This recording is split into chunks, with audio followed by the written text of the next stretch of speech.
All right. Great, thank you, Pat. Yep, go ahead. Great, welcome everyone. I'm Ann Clementi, Chairperson. The regular meeting of the Brunswick Zoning Board of Appeals for Monday, September 21st, 2020 is called to order. At this time, please join me in reciting the Pledge of Allegiance. I pledge allegiance to the flag of the United States of America and to the republic for which it stands, one nation, under God, indivisible, for liberty and justice for all. Great, thank you. Mr. Polito, would you kindly explain the procedure for using the Zoom platform for tonight's meeting? All righty. As per Governor Cuomo's executive orders, he has authorized us to hold our regular meetings over the internet, such as Zoom. To facilitate that it runs smoothly and with as little technological issues as possible, we ask for the following. When not speaking, please mute your audio. I've gone through and muted those of you that had background noise going that didn't have yours muted. So when you go to speak, make sure you unmute yourself. When speaking, please state your name. Now, I need that for the transcript of the meeting here. But during the public hearings, you're also going to need to state your name when you start to talk and your address for the public hearing. You're encouraged to use headphones, in particular headphones with a microphone, so that there's no feedback to create a loop. If there's two or more of you watching the meeting in the same room on different devices, make sure that one of you is talking, make sure the other one is muted. Like I said, please stay muted unless you're going to talk. Back to you, Chairman. Thank you very much, Mr. Polito. Mr. Golden, would you kindly call roll attendance of the zoning board members? Attendance for the zoning board meeting on Monday, the 21st of the year 2020. Member Curran. Here. Member Schmidt. Here. Member Manello.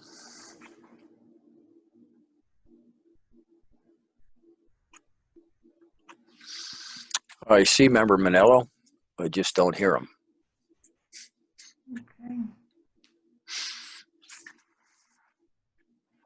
And Member Charette has previously been announced as absent for tonight's meeting.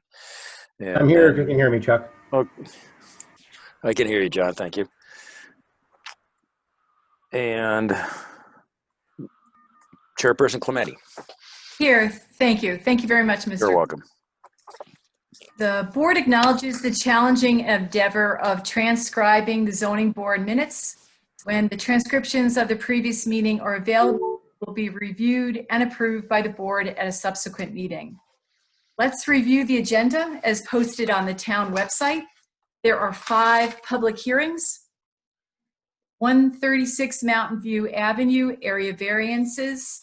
11 Riccardi Lane, area variances. 30 Hillclock Avenue, area variance. 42 Humminstead Avenue, area variances. 720 Hoosick Road, sign variance. For everyone's information, 793 Pauling Avenue is not on tonight's agenda. The application is delayed until the zoning board's meeting on 10/19/2020. The applicant is awaiting an engineer's report. Also, Blue Sky Towers is not on tonight's agenda. The application will be on the October agenda on 10/19/2020. After old business tonight, the board will review 6 new business applications: 394 Pinewoods Avenue, 29 Norfolk Street, 1 Seneca Street, 29 Killock Avenue, and lastly with 2 applications, 660 Hoosick Road. The first item of business on the agenda is 136 Mountain View Avenue, Marilyn Bauer, area variances. The board will open the public hearing on this application. Attorney Gilchrist, would you kindly read the public hearing notice? Yes, Attorney Gilchrist. Notice is hereby given that a public hearing will be held by the Zoning Board of Appeals of the Town of Brunswick at 6 p.m. on Monday, September 21, 2020, concerning the application for area variance submitted by Marilyn Bauer for property located at 136 Mountain View Avenue. Applicant seeks approval to add a deck onto an existing nonconforming house at this location, requiring front yard setback variances from Mountain View Avenue and Sanford Avenue, as well as a side yard setback variance. Pursuant to the governor's executive orders, the town of Brunswick will be holding the September 21, 2020 Zoning Board of Appeals meeting over the internet, accessible to the general public through the Zoom video conferencing platform. Direction on participating in the September 21 remote Zoning Board of Appeals meeting, as well as copies of the area variance application for public inspection, will be available on the Town of Brunswick website. All interested persons will be heard at the public hearing. This was published in the Troy Record, placed on the town signboard, posted on the town website, and mailed to owners of all properties located within 300 feet of the project site. Chairperson Clementi, thank you, Mr. Gilchrist. And please note that the applicant has provided to the building department a revised survey drawing of the proposed site with the correct names of the adjacent streets, in particular Sanford Avenue. This document is on file with the building department and available for review during normal business hours. Marilyn Bauer, are there any changes or additions to the application materials? My name's Marilyn. No, there's no changes. Okay. Thank you. Marilyn Bauer, would you kindly present a brief overview of the project? I don't really know what you want. Sure. This is Chairperson Clementi. If you could just kindly tell the board members what you hope to achieve by requesting these area variances and which area variances you're requesting. Variance so we can build the deck in the backyard. Okay, thank you very much. Chairperson Clementi, the zoning board will open the floor for receipt of public comment. If anyone would like to speak for this application or against, you're welcome to do so now.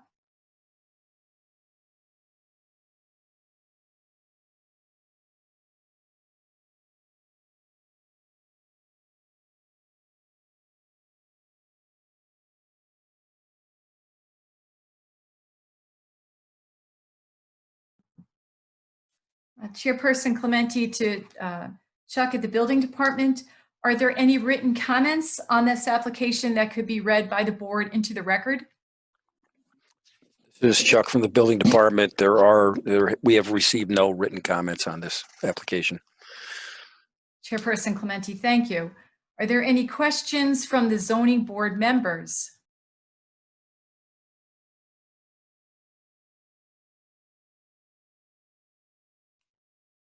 Chairperson Clementi, hearing no public comment, the chair offers a motion to close the public hearing. Would a member second? This is Member I'll second. I heard Member Curran first. Thank you, Member Curran, for seconding the motion. We'll do a roll call vote to vote on closing the public hearing. Member Schmidt? Aye. Thank you. Member Curran? Aye. Thank you. Member Manillo? Aye. Thank you. And Chairperson Clementi, aye as well. Public hearing is closed.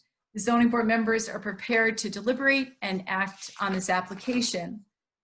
As a residential application seeking an area variance, it's a type 2 action under the State Environmental Quality Review Act. No further seeker determination is required. Zoning board members will review the factors for consideration of an area variance. The discussion of the factors creates a record for the basis of the decision by the zoning board.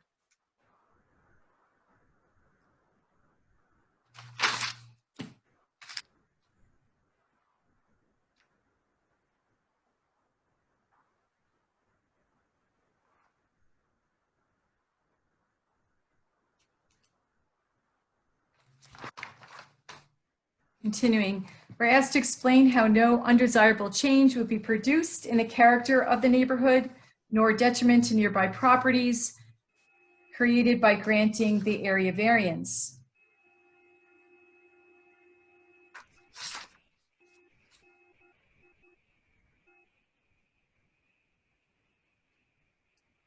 I'll just offer up that this is a situation where the proposed project is in line with the zoning laws. It's the primary structure, the house that does not meet the setbacks. So as a pre-existing non-conforming structure, it fits into the character of this residential neighborhood as many of the houses built before the current zoning laws.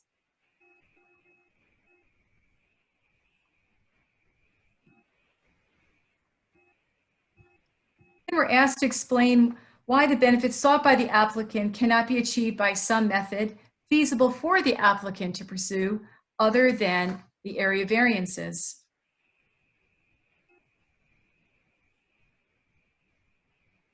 This is Member Kern. As Ann stated previously, it's the main structure that's non-conforming, and this is really the only area on the property where you could put the deck, so there isn't any other way. There is no other place where they could put it where they would not need to have a variance. Mm-hmm. Chairperson Clementi, thank you, Member Curran.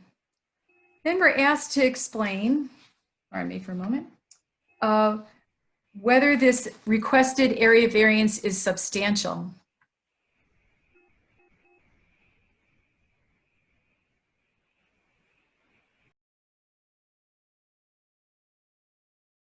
I would offer that the non-conformity of what is being proposed is not too great as compared to the lawful dimensions allowed by the zoning law.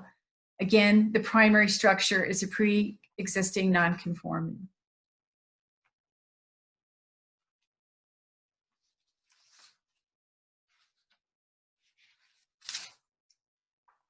We're also asked to explain how the proposed area variances will not have an adverse effect on the physical or environmental conditions in the neighborhood or district.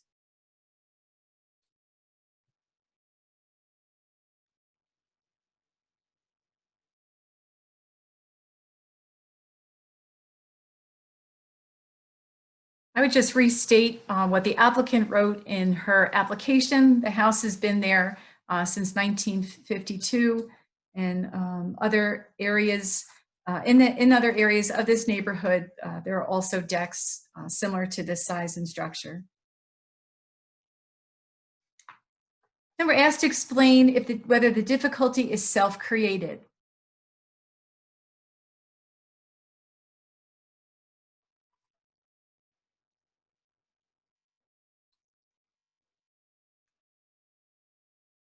I would say, sure. However, the owner may not have predicted the building of this deck at the time of the purchase, and then noting again that the proposed deck is within the setbacks.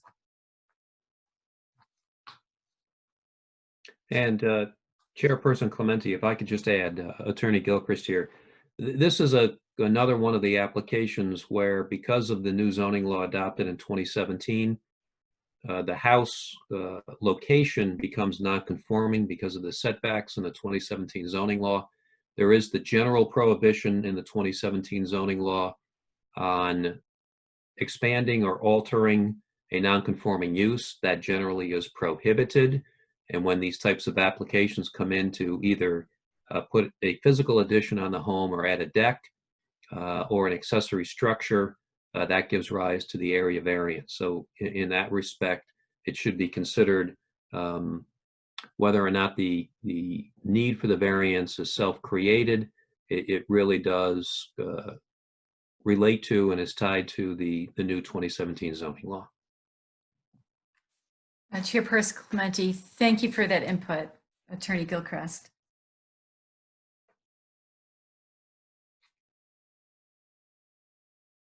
So if there's no other further deliberation, we'll consider the balance between the benefit to the applicant as weighed against any detriment to the community at large and the neighborhood in particular. Would a member make a motion to grant grant with conditions or to deny the requested variances. And there are 3 variances. Because it's on a corner lot, there are 2 front yard setbacks and a side yard setback. Member Schmidt, I'll make a motion to approve the variances. Member Clementi, thank you. Would another member offer a second? This is Member Curran. I second motion. Mhm.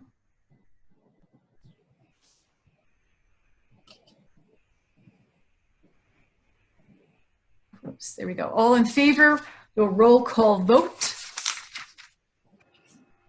Member Schmidt, Aye. Member Curran, Aye. Member Manillo, Aye. Chairperson Clementi, aye. So that motion is granted the 3 area variances, the 2 front yards and the 1 side yard. Marilyn Bauer, please continue to coordinate with the building department on this project. Thank you very much. Thank you. Thanks for all your help. Have a good night now. Too. Thank you.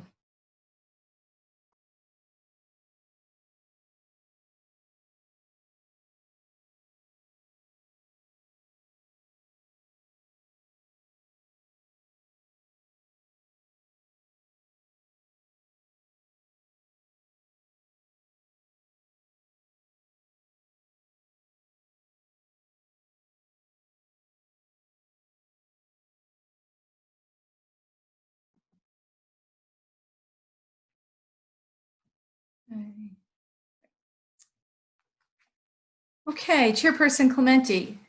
The second item of business on the agenda is 11 Riccardi Lane, area variance. We'll open the public hearing on this application. Attorney Gilchrist, would you kindly read the public hearing notice? Yes, Attorney Gilchrist.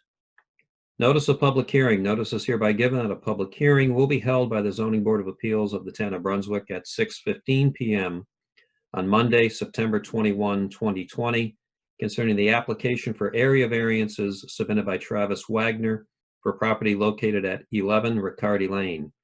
Applicant seeks approval to add a garage at this location, requiring a front yard setback variance, as well as a size variance for accessory structure. Pursuant to the governor's executive orders, the Town of Brunswick will be holding the September 21, 2020 Zoning Board of Appeals meeting over the internet, accessible to the general public through the Zoom video conferencing platform.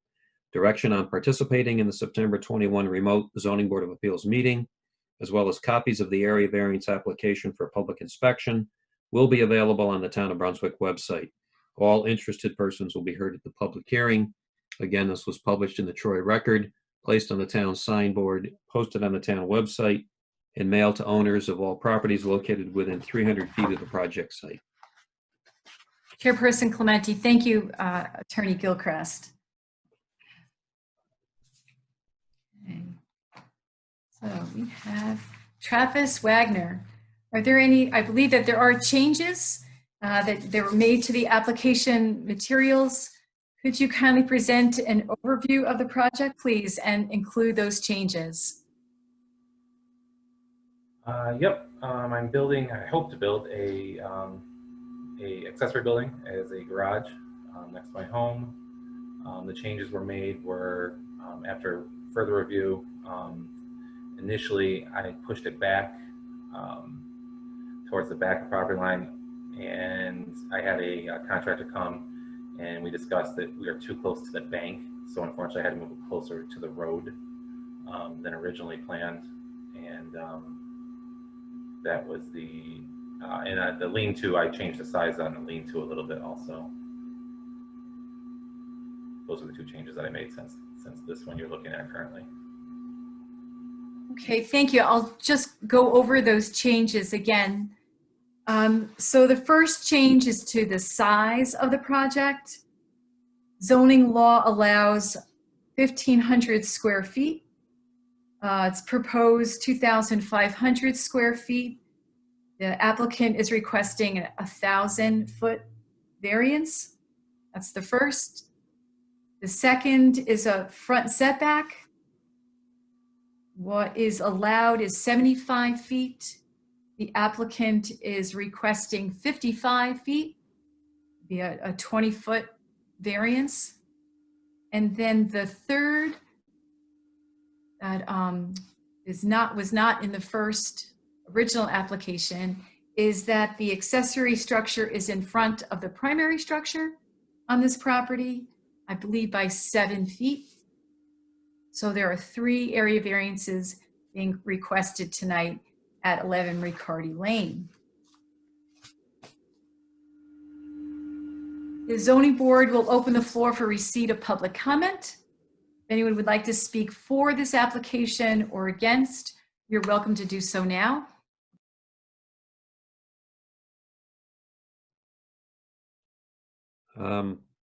Chairperson Clementi, Yes. Attorney Gilchrist here, and I don't want to raise a problem, but I do need to highlight an issue, which is given the amendment to the application, there has not been a notice of public hearing regarding the requested variance of placing the accessory structure in front of the primary structure by 7 feet. And I don't know when the amendment to the application was made, but that was not in the notice of public hearing that was dated September 8th. And we do have an issue on the record regarding the adequacy of the notice for that part of the application. You certainly can hold a public hearing regarding the 2 variances that were noticed, the front yard setback variance and the size variance for the accessory structure, but there has not been a notice of public hearing for the location of the accessory structure in front of the primary structure on the lot. Chairperson Clementi, thank you for that, Attorney Gilchrist. I would just like a confirmation from the building department. Chuck Golden, is that correct, that there is a 3rd variance that's being sought, and that is the accessory structure being in front of the primary structure by 7 feet?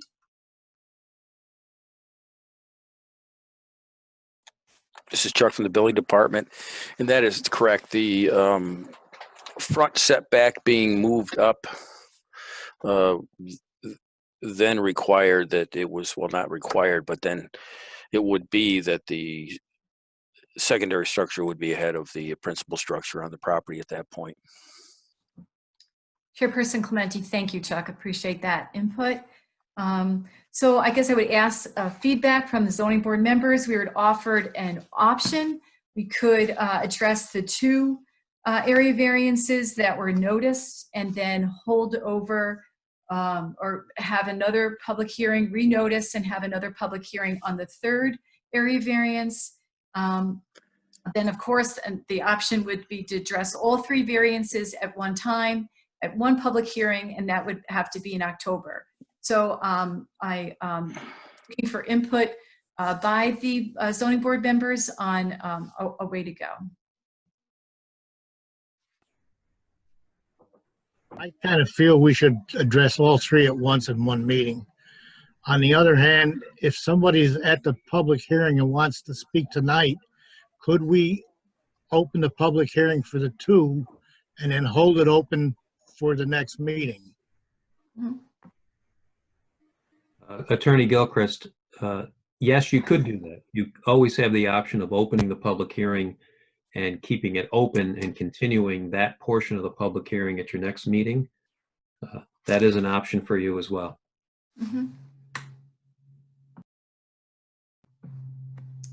So zoning board members, we heard Member Schmidt's offering. It sounds like a reasonable one. Are there any other comments? Domino, and I have a question. Go ahead.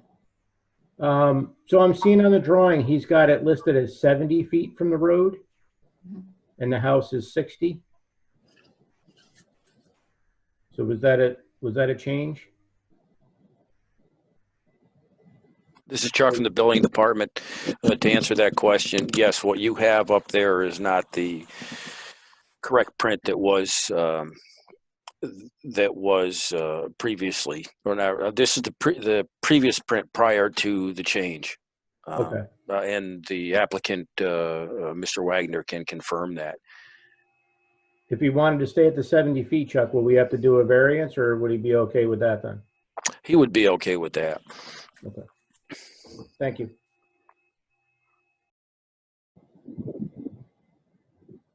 But unfortunately, this is Chuck again from the building department. Unfortunately, when he was on the site with his excavator, they decided to push it forward just because of that drop off. Okay.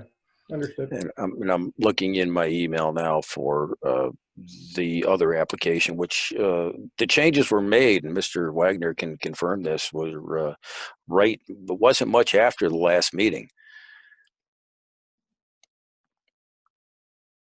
Yeah, it was probably 2 days after the last meeting. Travis Wagner. This is Chuck from the building department again. So the changes were made, the members were notified, and I guess that notification did not get to the folks there that make out the mailing list. Or no, I'm sorry, not or the public notices, not the mailing list. Okay, right. So the zoning board members were notified of the changes.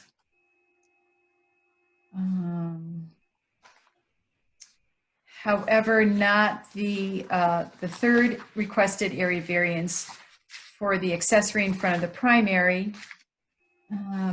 We have opened our public hearing.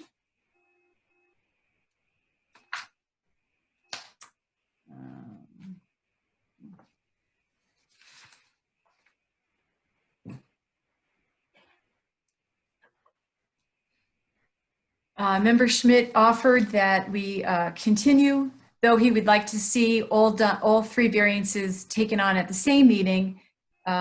He did suggest that we take on the first two, which would be for the size and the front setback, and then at the October meeting, take on the accessory structure variance. So that's what's in front of us right now. That's what's open for receipt of public comment right now. There's no other discussion, then perhaps we can go ahead and do it in that direction. There was a question by Member Manillo that was answered. Are there any other questions at this time?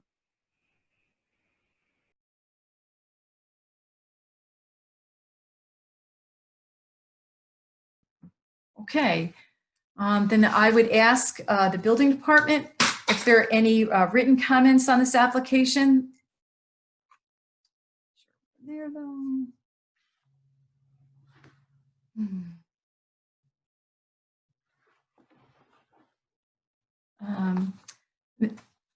Mr. Golden, are there any other written comments that were submitted on this application? This is Chuck. The answer is no, there has been no written comments. This should be everything that the members had received. And this shows, I don't know where I am and if you can see this or not, but this shows the front setback to be 55 feet, which was the the house being 60. And by extrapolating the lines out, because they are both not perfectly parallel, it came up with a 7 foot in front of the of everybody else. So all of you members, can you just confirm that you did receive this? This should have been in the latest package, not the other ones. Yeah. Because our disconnect is from, I guess, when receivers are changed and then in the manner in which they are posted, I think. This is Chairperson Clementi. I did receive that via email. Okay, yeah. This is Right. Member Curran. I did receive it. This is Member Schmidt, I didn't receive it. It's interesting. No, I did not receive it, but I see it there, Chuck. Thank you. Okay. So there have been changes that have been noted by the applicant, noted by the building department. Half of the zoning board members have received the changes prior to the meeting, half have not. Would you like to go forward and take on the first two variances, which would be the size and the front with the new numbers?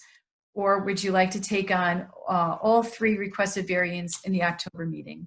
This is posed to the zoning board members.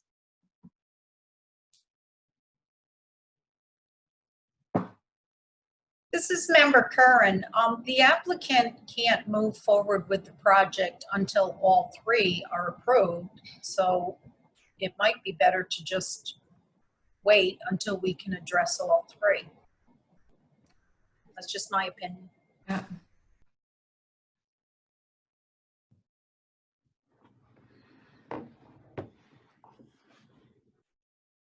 Member Schmidt, I already stated, I think that's the way to go. Mhm.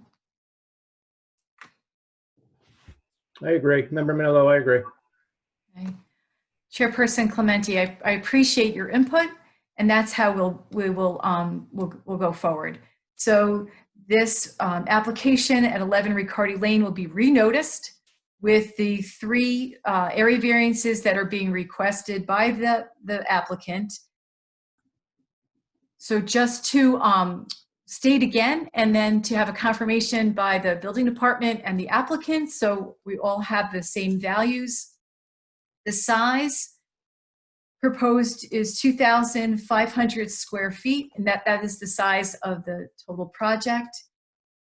Again, 1,500 square feet is allowed by the zoning law, so 1,000 feet would be requested. And the second would be the front setback, where allowed is 75 feet, proposed is 55 feet, would be a 20 feet variance. And then lastly, that the accessory structure is being proposed to be placed in front of the primary structure on this property, and that is 7 feet. So if I can kindly get a confirmation from the building department that those values are correct, and by the applicant, and we'll move forward with this application as it's going to be renoticed for a public hearing in for the October meeting. This is Chuck from the building department, and that is correct, Chairperson. Thank you. Those numbers are correct. Thank you.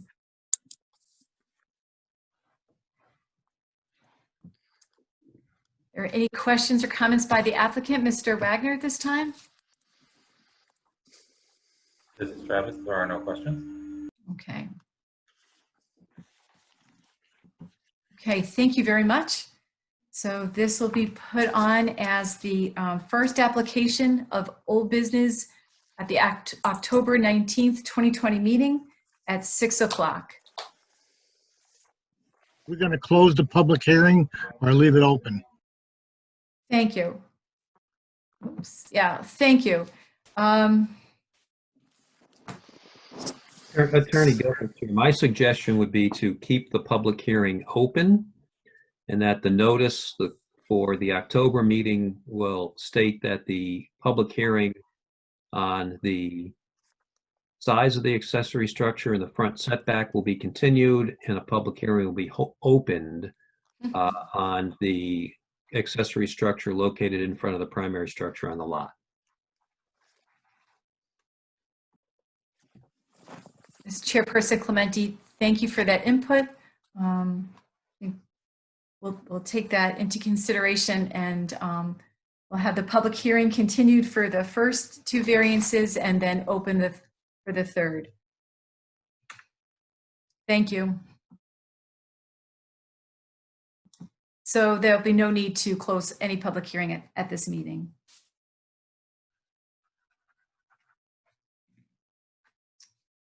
Any questions on this at this time? Okay. Thank you, and we'll move on.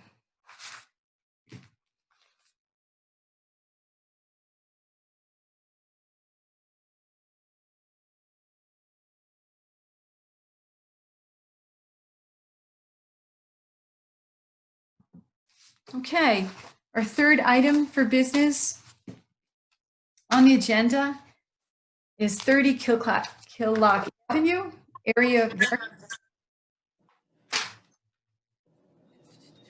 We will open a public hearing on this application. Attorney Kilgress, would you kindly read the public hearing notice? Yes, Attorney Gilchrist. Notice of public hearing. Notice is hereby given that a public hearing will be held by the Zoning Board of Appeals of the Town of Brunswick at 6:30 p.m. on Monday, September 21, 2020, concerning the application for area variance submitted by Adam Coonrod for property located at 30 Hillock Avenue. Applicant seeks approval to add a shed at this location, requiring a front yard setback variance.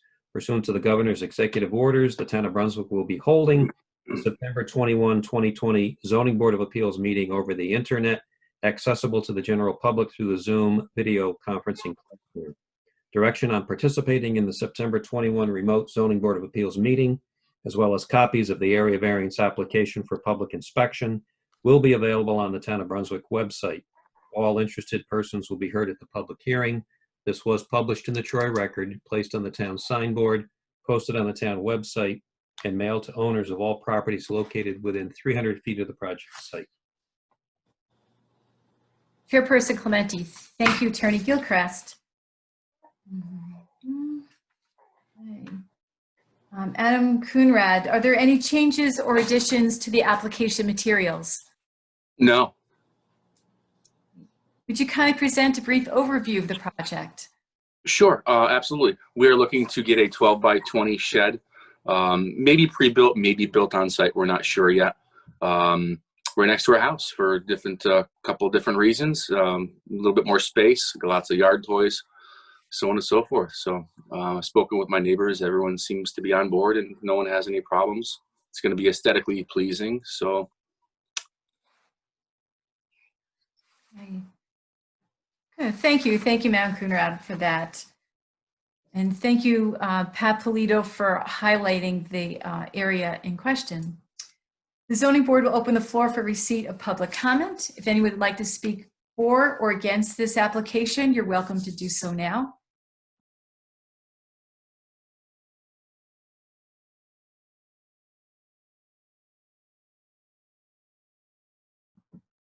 Are there any written comments on this application that can be read into the record by the board?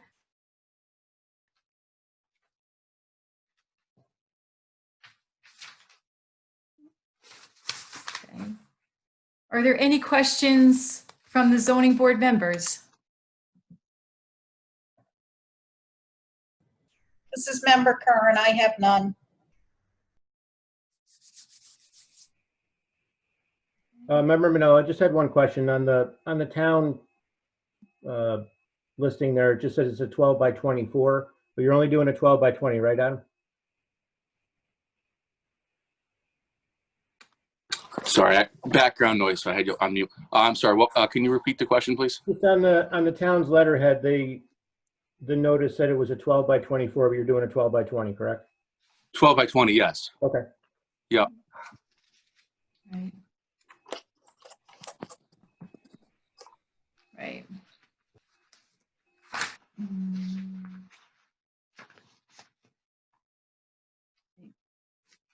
Okay. Hearing no public comment, the chair offers a motion to close the public hearing. Would a member second?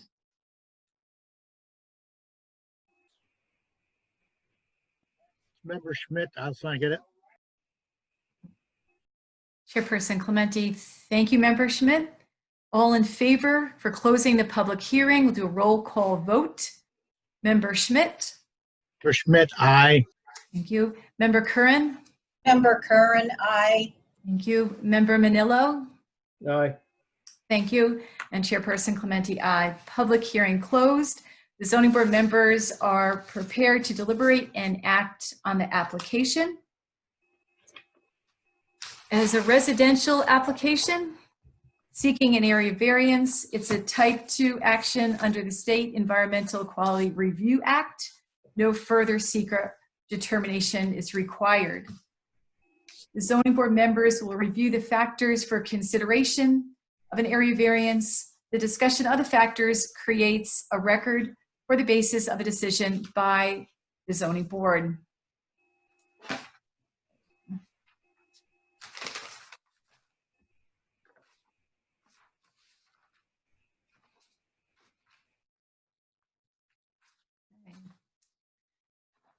We're asked to explain how no undesirable change will be produced in the character of the neighborhood, nor detriment to nearby properties by granting the area variance.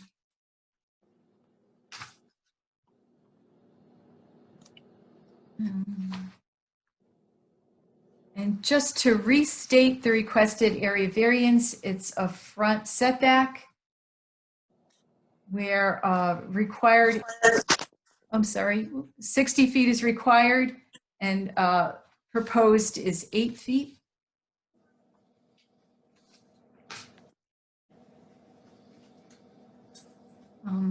I would just offer that sheds are used to store outdoor equipment, yard items, and that's characteristic in this neighborhood.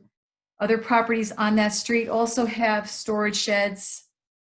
It'd be a positive visual impact to the organization and the containing of the applicant's belongings.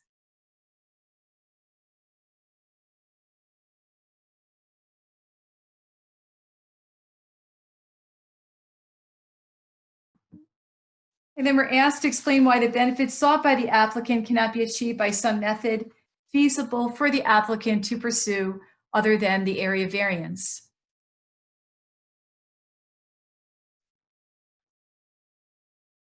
This is Member Schmidt.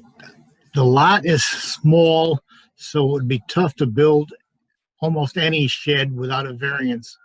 But I question if the shed was a little smaller, could he get by with a smaller variance? I asked that to the applicant.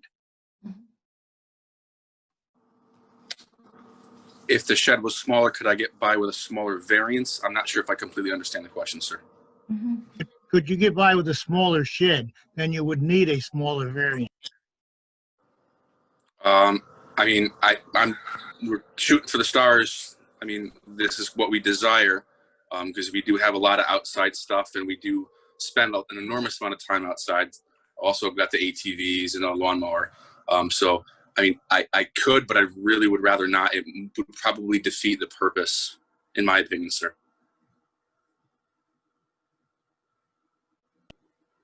Okay, thank you.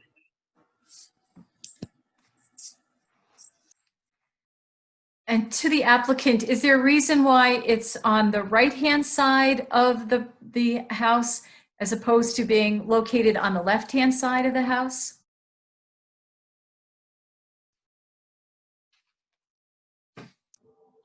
Yeah, on the left-hand side of the house, we have a tree that still remains. We also have a flagpole, and my septic system, my grinder pump, and all that's over there. And I really don't want to hinder with that. Plus, it's closer to the house itself. So when my wife is out with the children during the day, whatnot, she can keep everybody and everything on this side of the house, and she doesn't have to monitor the entire yard because you can't see the left side of the house from the right, because the house and the pool and the deck and the garage are in the way. Chairperson Clementi, thank you for that. And we're asked to describe whether the requested area variance is substantial. Again, the area variance is an 8-foot setback where 60 feet is required, and I would offer that it is substantial.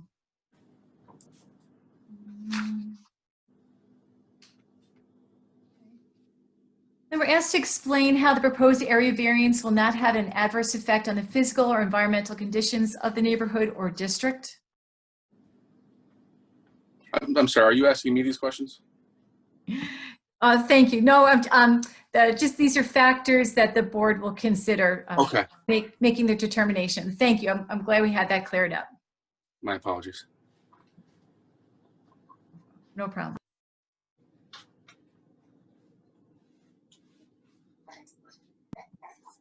And I don't believe there will be a adverse effect on the neighborhood. There are other sheds in the area.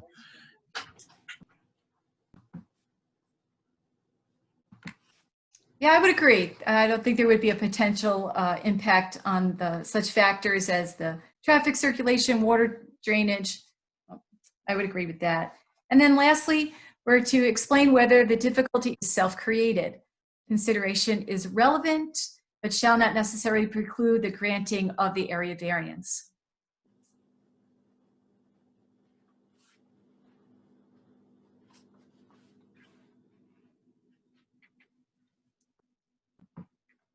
And this is Chairperson Clementi, and I would say, sure, the choice is made by the applicant. He explained the reasons why he would wants the shed at that proposed shed at that location. And it's best for he and his family. Are there any other further deliberations by the zoning board members?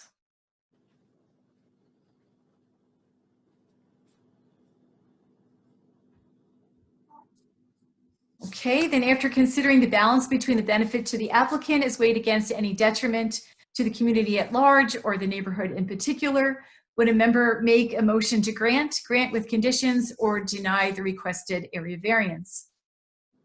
Member Manella, I'll make a motion to grant the variance.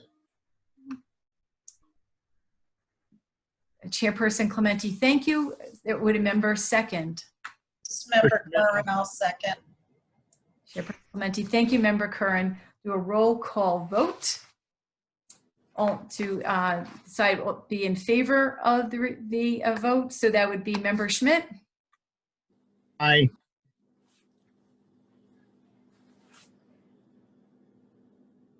Did you hear me, Member Schmidt? Aye. Thank you. Member Curran. Member Curran, aye. Thank you. Member Manillo. Aye. Thank you. Chairperson Clementi, aye.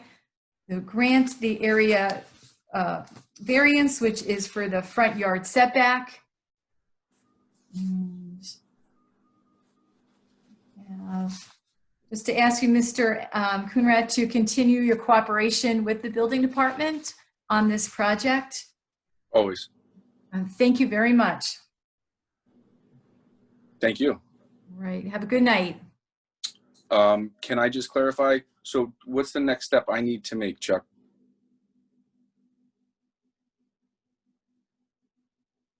This is Chuck from the building department.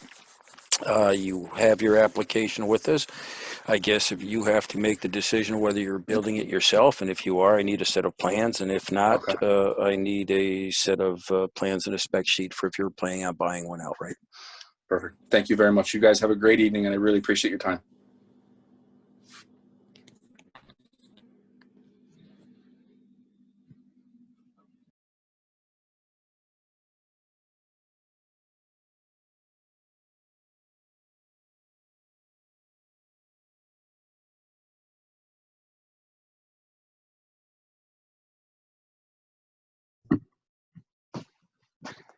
All right, our next item of business on the agenda is 42 Homestead Avenue. We will open a public hearing on this application. Attorney Gilchrist, kindly read the notice of public hearing. Yes, Attorney Gilchrist, notice of public hearing. Notice is hereby given that a public hearing will be held by the Zoning Board of Appeals of the Town of Brunswick at 6:45 p.m. on Monday, September 21, 2020, concerning the application for area variance submitted by Van Fung and Denise Breen for property located at 42 Humeston Avenue. Applicant seeks approval to construct a garage, which requires a variance for building size as well as building height for an accessory structure at this location. Pursuant to the governor's executive orders, the Town of Brunswick will be holding the September 21, 2020 Zoning Board of Appeals meeting over the internet, accessible to the general public through the Zoom video conferencing platform. Direction on participating in the September 21 remote Zoning Board of Appeals meeting, as well as copies of the area variance application for public inspection, will be available on the Town of Brunswick website. All interested persons will be heard at the public hearing. This was published in the Troy Record, placed on the town signboard, posted on the town website, and mailed to owners of all properties located within 300 feet of the project site. Chairperson Clementi, thank you. Attorney Gilchrist. Denise Breen, are there any changes or additions to the application materials? This is Denise, 42 Hummiston. No, there's been no changes. Okay. Thank you. Chairperson Clementi, would you kindly present, Ms. Breen, would you kindly present a brief overview of the project? Yep, this is Denise. We're looking to build a garage that we've previously gotten the area variance for, and we're looking to change the plans to add 6 feet of height to the building this time around. Mm-hmm.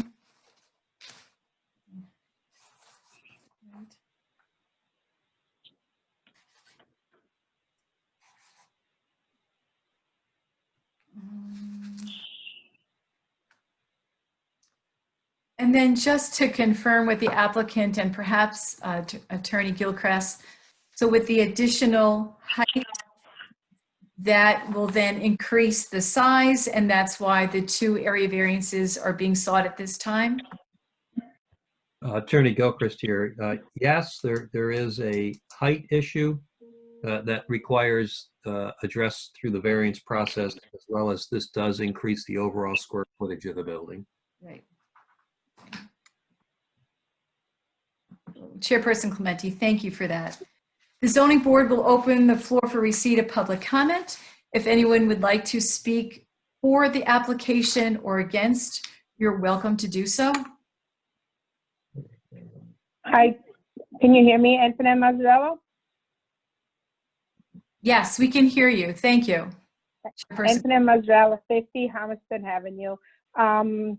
I know he's going for the 6 feet height, but I have, again, some serious concern the way the layout of the land and the proper drainage on this building. It's a very mammoth building, garage that they're doing, and I know they're doing to ensure that they have the proper, the solar panel, everything that they need to do.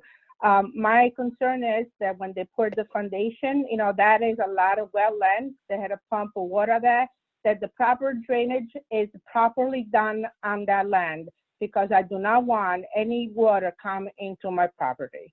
I just want to ensure that. And if I remember correct, the last hearing, the lawyer, Mr. Gilchrist, made it very noted that the proper storm drainage was going to be in place.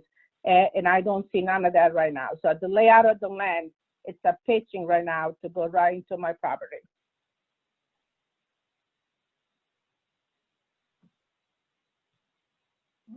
Thank you for your comments.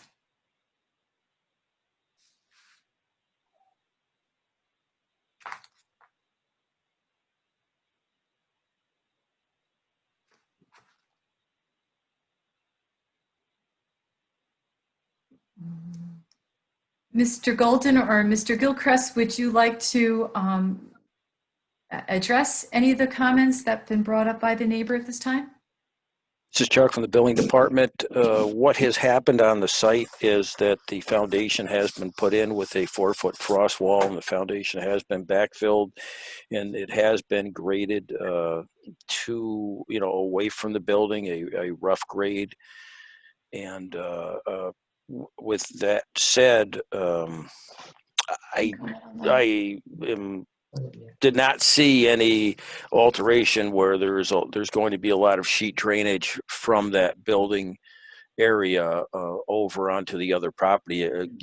Just pitching the small section where you have the 15 feet on the right side, just grading that as away from the building slightly. That's what I saw on site the last time I was on there. Chairperson Clementi, Attorney Gilchrist here. On the prior variance, if memory serves me correctly, there was a condition that all required drainage, stormwater drainage be addressed so that there was not off-site drainage impacting neighboring properties. That condition remains on the existing variance. That would be a compliance issue in the event that the building department does inspect that property and finds drainage going off the property.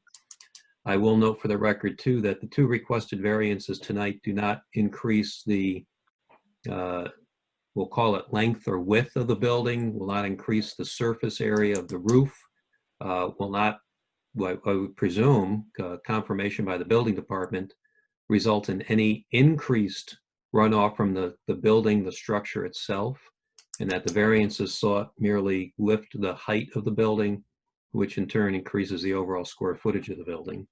But I will note again for the record that any prior conditions attached to the grant of a variance still remain in place. This is Chuck from the building department, and the Attorney Gilchrist is correct with that. The footprint is not changing; it's just the height. I have a question for Mr. Fong regarding the daylighting of that that foundation drain. You did daylight that down because we spoke about that previously, down closer to Humiston. Is that correct? This is Van from 42 Humiston. Yes, that's correct. We do have a cover pipe that direct water to daylight, and I promise there will not be any water running over to our neighbor's property.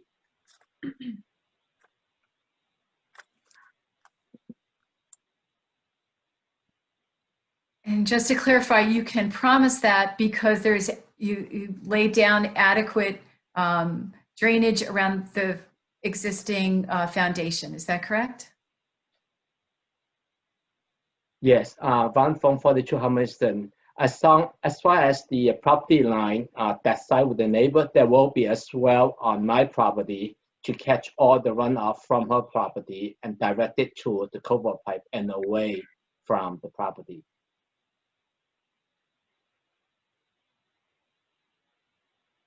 This is Anthony Mazzarella. May I speak again? Chairperson Clementi, yes, you may. Thank you. I just want to ensure that, again, that we have the proper, this is, like I said, this is a mammoth building. It's not a shed. I know we all have sheds. You know, it's going to be a beautiful garage.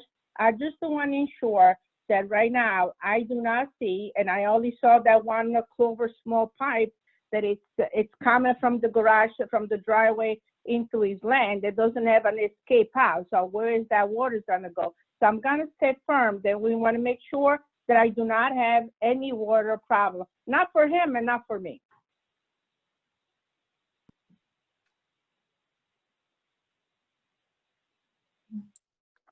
This is Chuck from the building department. Are you describing, ma'am, the culvert pipe that are going under the driveway? Is that what you're describing?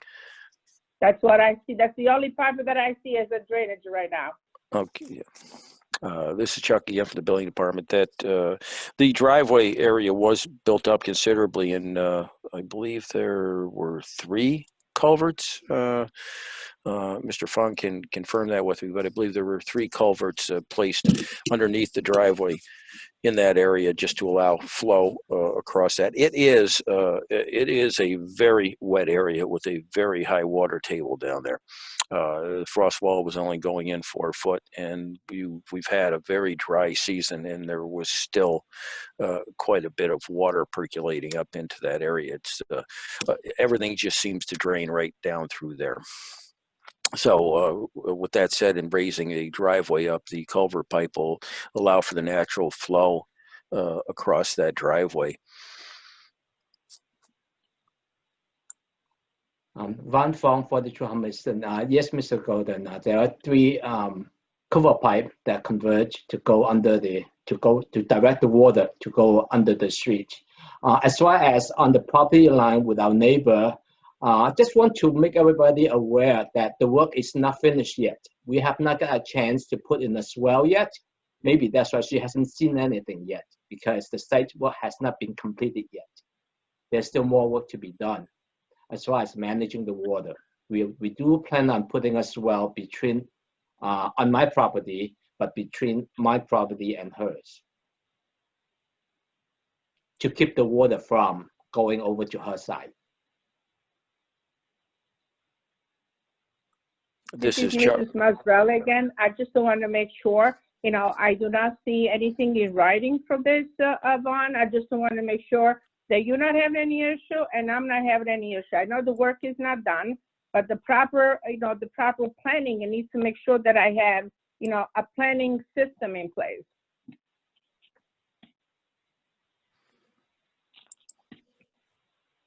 This is Chuck again from the building department. And it sounds that the plan is when they get to final grade to place a swale in there along the, what would be the, well, I don't know what my application is. You look from the road on the right side of that building down into the roadway and then across the culvert that crosses Hummiston Avenue. Van Fong, Mr. Golden, that will be correct, yes.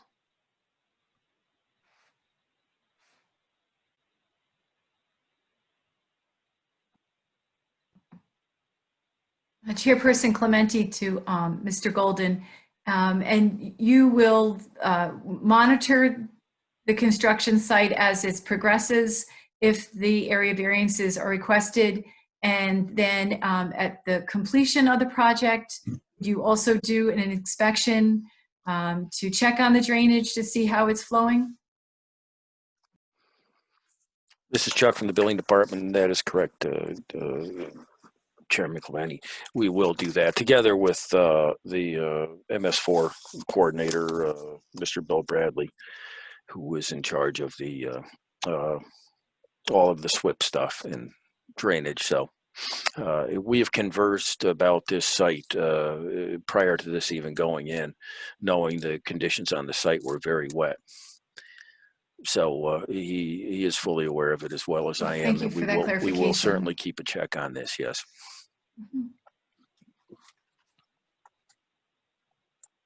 Are there any questions from the zoning board members?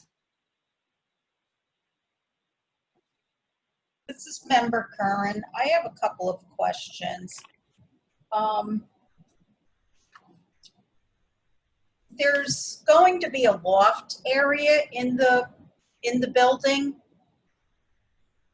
Is that correct? This is Denise. Yes, there is. Okay. Because I was just, I mean, on the plans, it's showing the two different doors, and I know the reason why that you put on your application to request the height change was that you won't be able to work on the air conditioning unit on the top of the RV. Is that correct?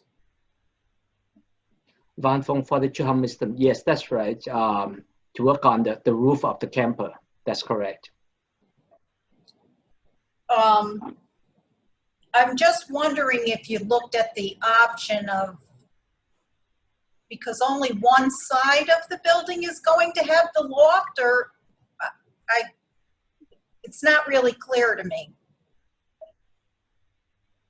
This is Denise. I believe one side of the building has the loft only because of the shape of the roof, which we plan that way because of the necessity for the solar panels and the area that we needed for that. So it's an unconventional shape because of that. We were really building it to facilitate the solar panels as best as possible.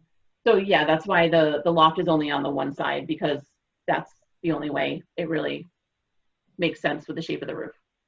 So then what is the height of the ceiling on both sides then?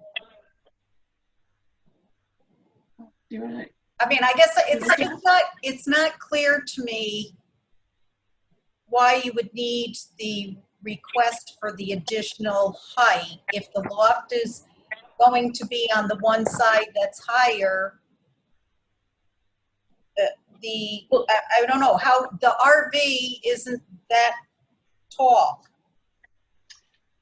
Go ahead if you want to. I believe the Van Fong for the Hummiston, I believe that there may not be enough room on the width-wise on the other side where the loft is not. I don't have the exact measurement on as far as how much headroom there is on the other side. but we are playing it safe and want to make sure that we don't have an oversight and have to go back and correct it after the building has been constructed. Okay, because I did a little research on the internet, just looking to see if I could find like the size and the height of the Airstream RVs.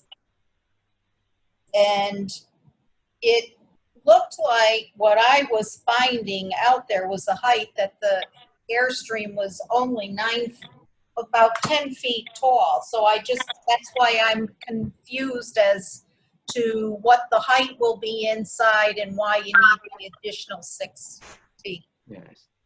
At this point, the variance is for working on the roof of the RV, of the camper.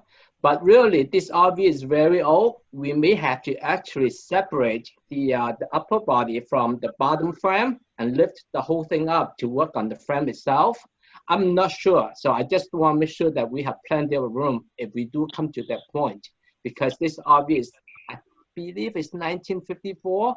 So a huge amount of work may need to be done to the frame itself, but I cannot tell for sure. I want to make sure that we are not shortchanging ourselves and not be able to do that later. Okay.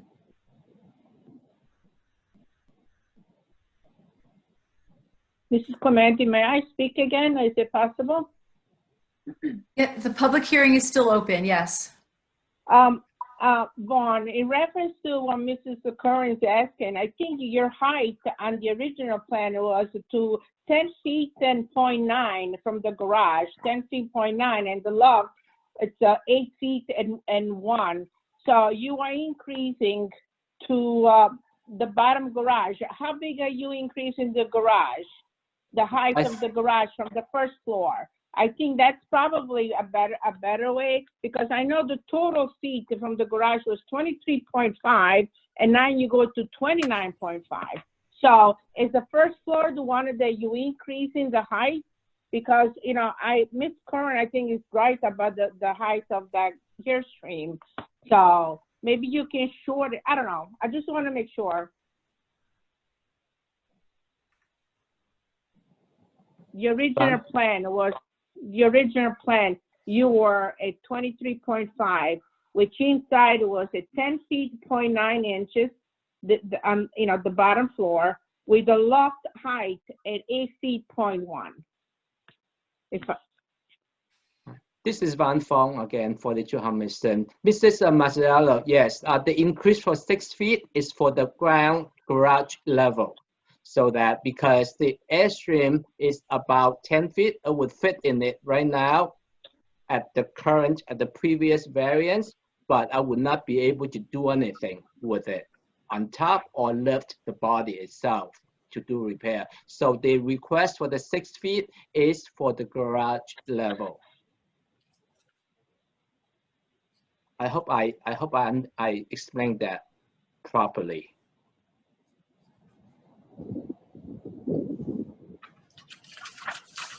Thank you.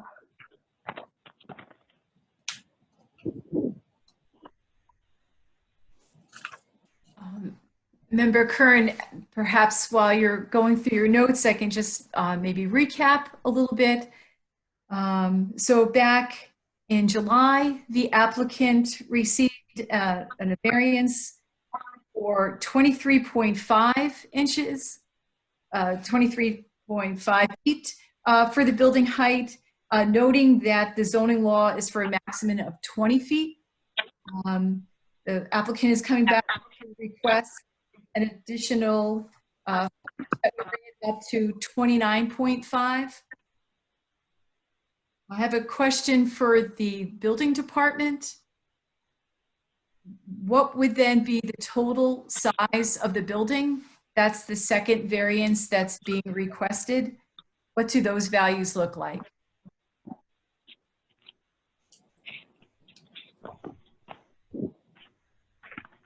This is Chuck from the building department. I am going to look into that now.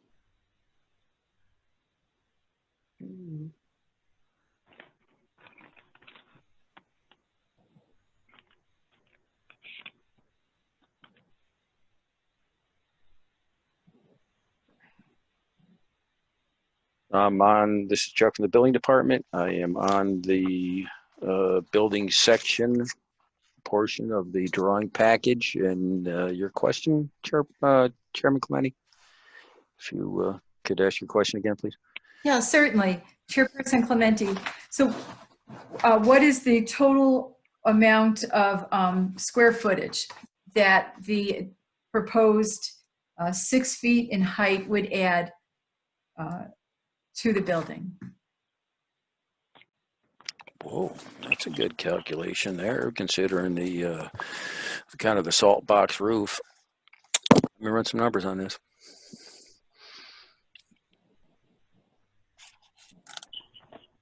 So just to clarify, we are looking for interior numbers. You want to know what the area is inside the building now? So there are 2 area variances being requested on this application. One that we have been discussing is the building's height. Yep. A second, is the building size.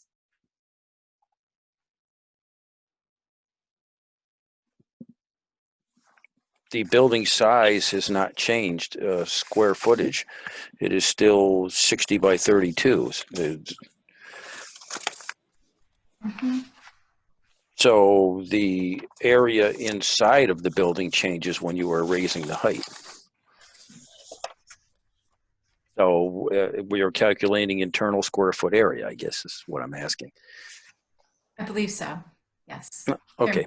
Is that do we have zoning laws for interior area?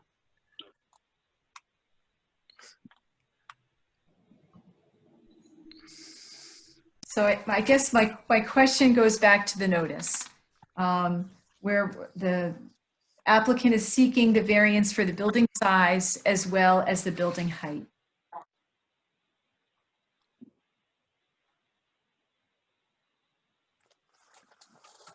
I didn't write that notice. I would say that the change was building height. The building size, in that we don't take internal measurements. We always do the footprint of the building. And that hasn't changed. The height has changed, but not the area that it takes up. The internal area, yes, of course, when you increase the height by 6 foot, you're going to have an increase in internal area.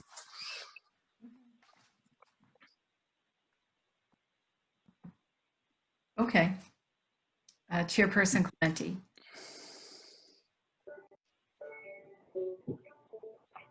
I can do a cubic foot area.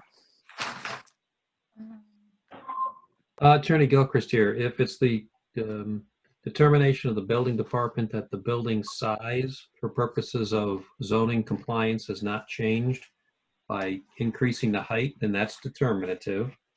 And even though the notice did indicate building size, if that's been deemed not required, there's no legal error associated with that.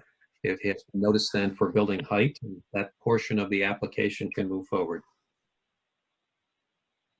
Chairperson Clementi, thank you for that clarification. Attorney Gilchrist.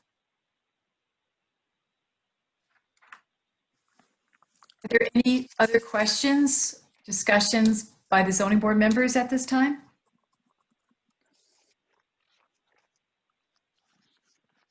Member Manolo, I had one question.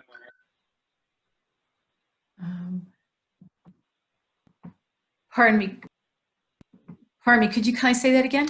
Member Manolo, I have one question. Please, go ahead. To either Chuck at the building department or to the homeowner there, are you going to be installing gutters on the building on both sides? And is that going to be, if you do, are you going to terminate those into the drainage pipe that we were talking about earlier that'll go into the culvert? Van Fong here, 42 Hummiston. Yes, we do plan on installing gutter, and they will be terminated into the swell, which would direct water to proper drainage away from the property and under Hummiston and into other area away. Okay, thank you. And this is Chuck from the building department. I don't like to see gutter lines tied in with footing drains. Only if you're trying to get the water away from the footings, there's no sense in dumping water into the roof back down there.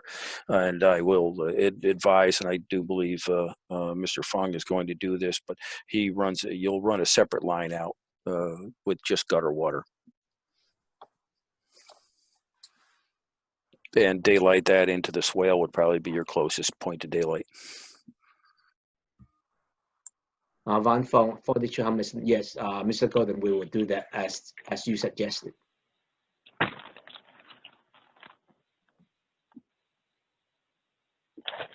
Chairperson Clementi, I appreciate the discussion on the drainage and how the water will be directed away from the building.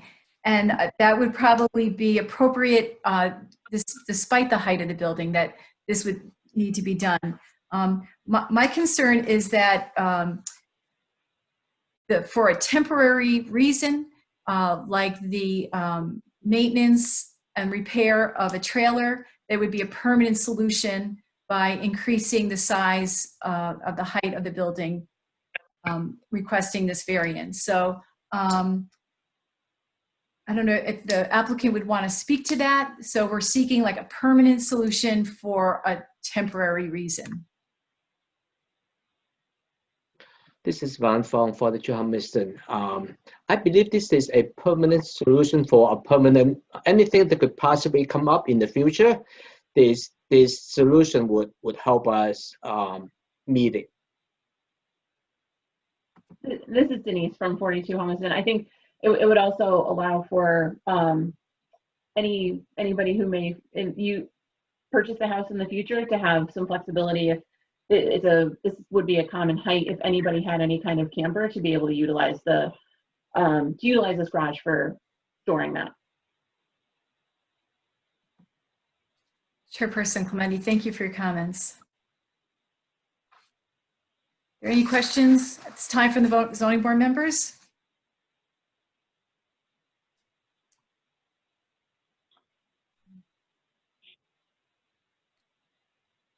Chairperson Clementi, hearing no further public comment, the chair offers a motion to close the public hearing. Would a member second?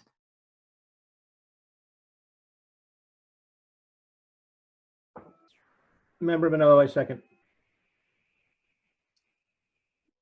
Chairperson Clementi, thank you. All in favor will roll call vote the closing of the public hearing. Member Schmidt?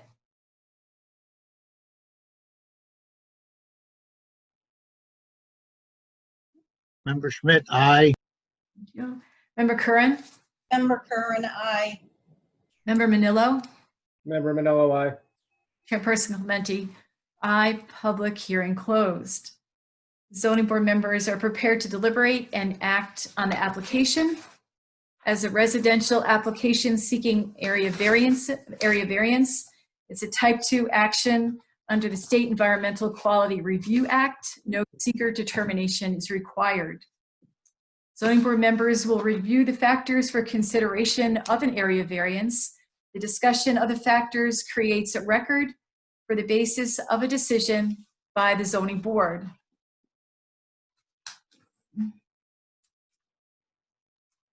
We're asked to explain how no undesirable change will be produced in the character of the neighborhood, nor a detriment to nearby properties created by granting the area variance. And just to recap, this whole project was before the zoning board in July. And it's again in front of us for the height increase. To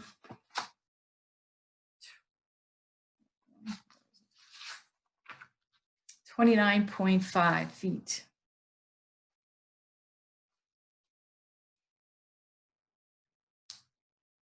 Member Schmidt, I don't think it will be any different than what it was before. None of the neighbors had any complaints about the height during the public hearing. So apparently nobody seems to be concerned with it.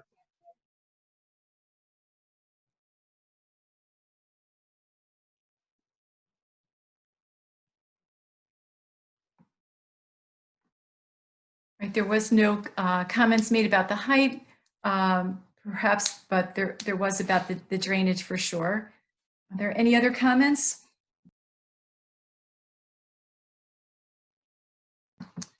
Then we're asked to explain why the benefits sought by the applicant cannot be achieved by some method feasible for the applicant to pursue other than the area variance requested.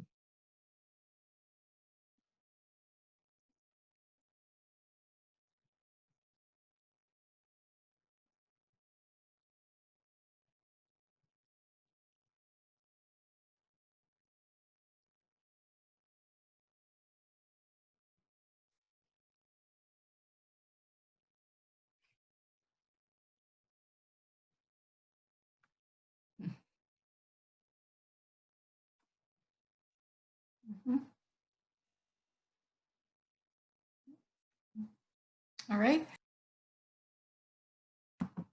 Moving on, we're asked to describe whether the requested area variance is substantial.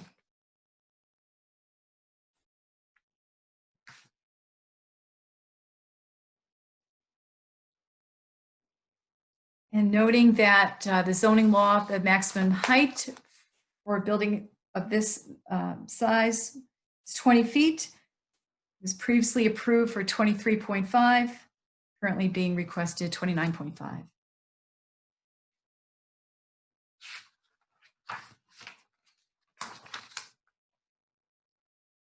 Mr. Schmidt, I think it is fairly substantial, but considering the size of the building overall, I think it's within reason. And we're asked to explain how the proposed area variance will not have an adverse effect on the physical or environmental conditions in the neighborhood or district, taking into consideration the discussion that was had from the building department about the drainage and the methods that the applicant will take to make that not be a problem in this project.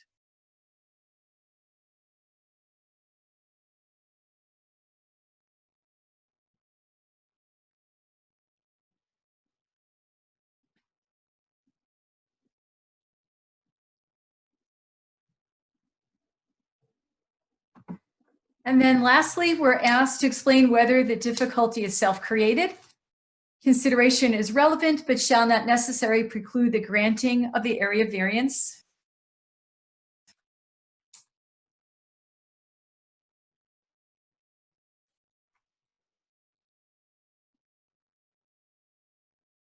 Member Schmidt, I'd say it is self-created. Mhm.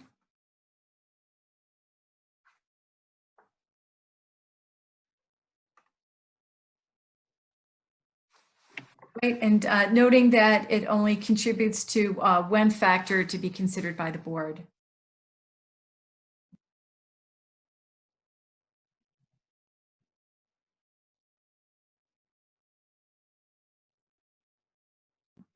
Are there any other further deliberation?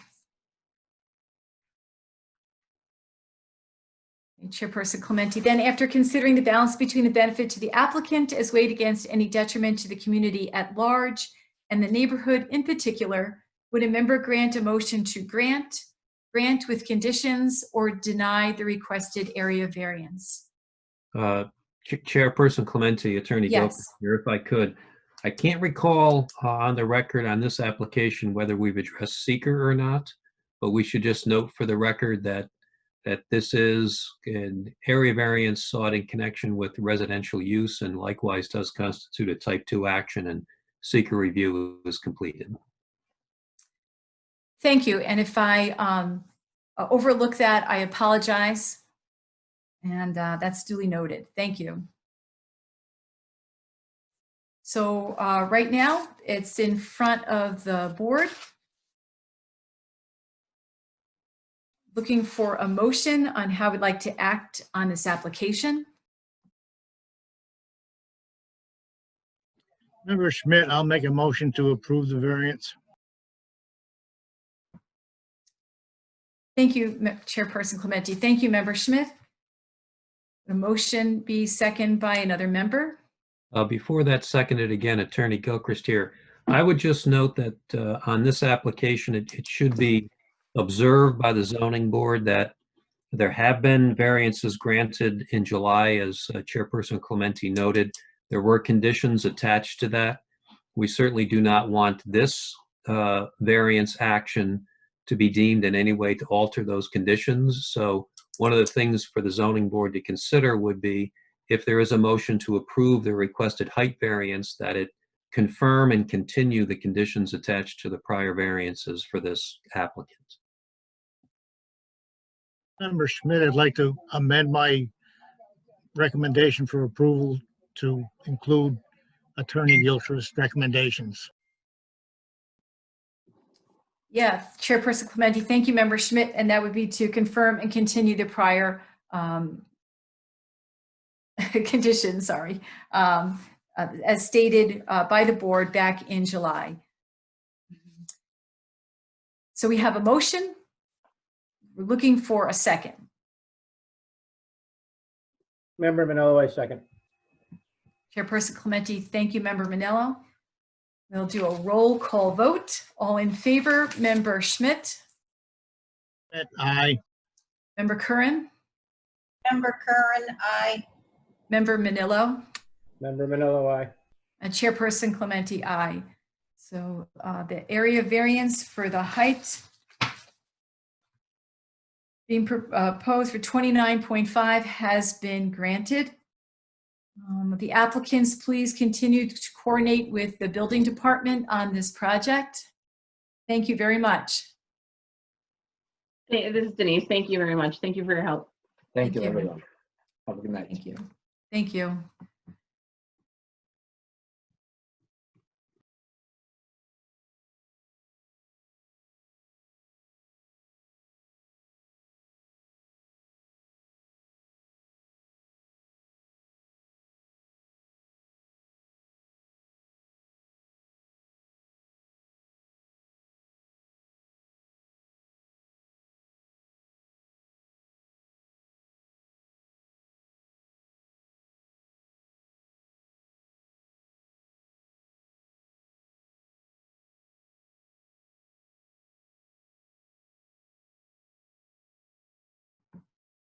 Okay, our last item for public hearing tonight is 718 Hoosick Road.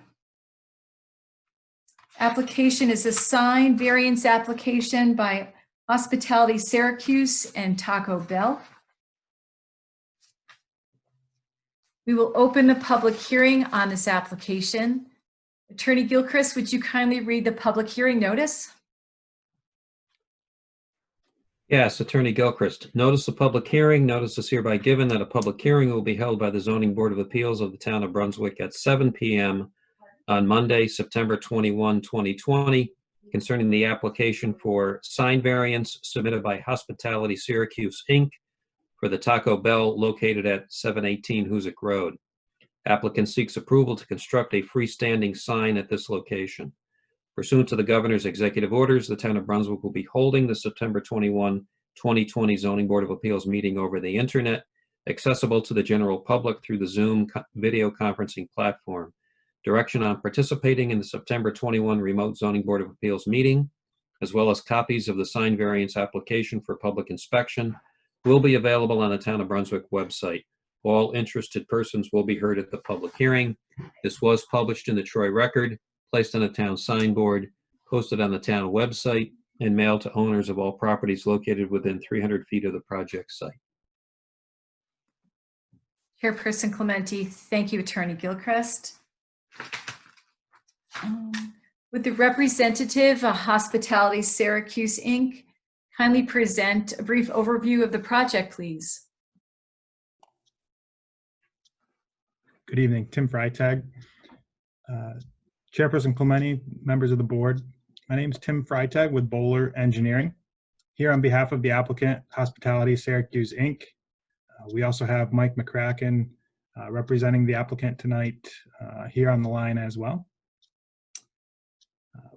We're here back again before the board to host the public hearing in pursuit of a freestanding sign at the existing Taco Bell facility on Hoosick Street. The additional freestanding sign has triggered the need for variance relief for the freestanding sign, as well as an update to the total site signage area and total number of signage on site. Since our last meeting last month, we hope everybody's had an opportunity to take a look at the site. Now that the building is built and the signage on the building can be seen from the surrounding area, we hope everybody's familiar with the site location and can see some of our visibility concerns we have. As a refresher, our site is part of the 16-acre PDD for Brunswick Plaza. It's here along this heavily commercialized corridor of Brunswick Road. Back in 2018, 2019, Taco Bell and our neighbor Sunmark Bank were before the town seeking permits for the site development of these two sites. They both had successful grand openings in 2019. And at that time, Taco Bell was challenged to see if they could survive without their own freestanding sign up along Brunswick Street. Since then, the applicant has, as part of this application, submitted a letter demonstrating some of the hardship they've faced over the past year, financial hardship with this restaurant and how it's been underperforming. Certainly a surprise to the applicant along this heavily commercialized corridor.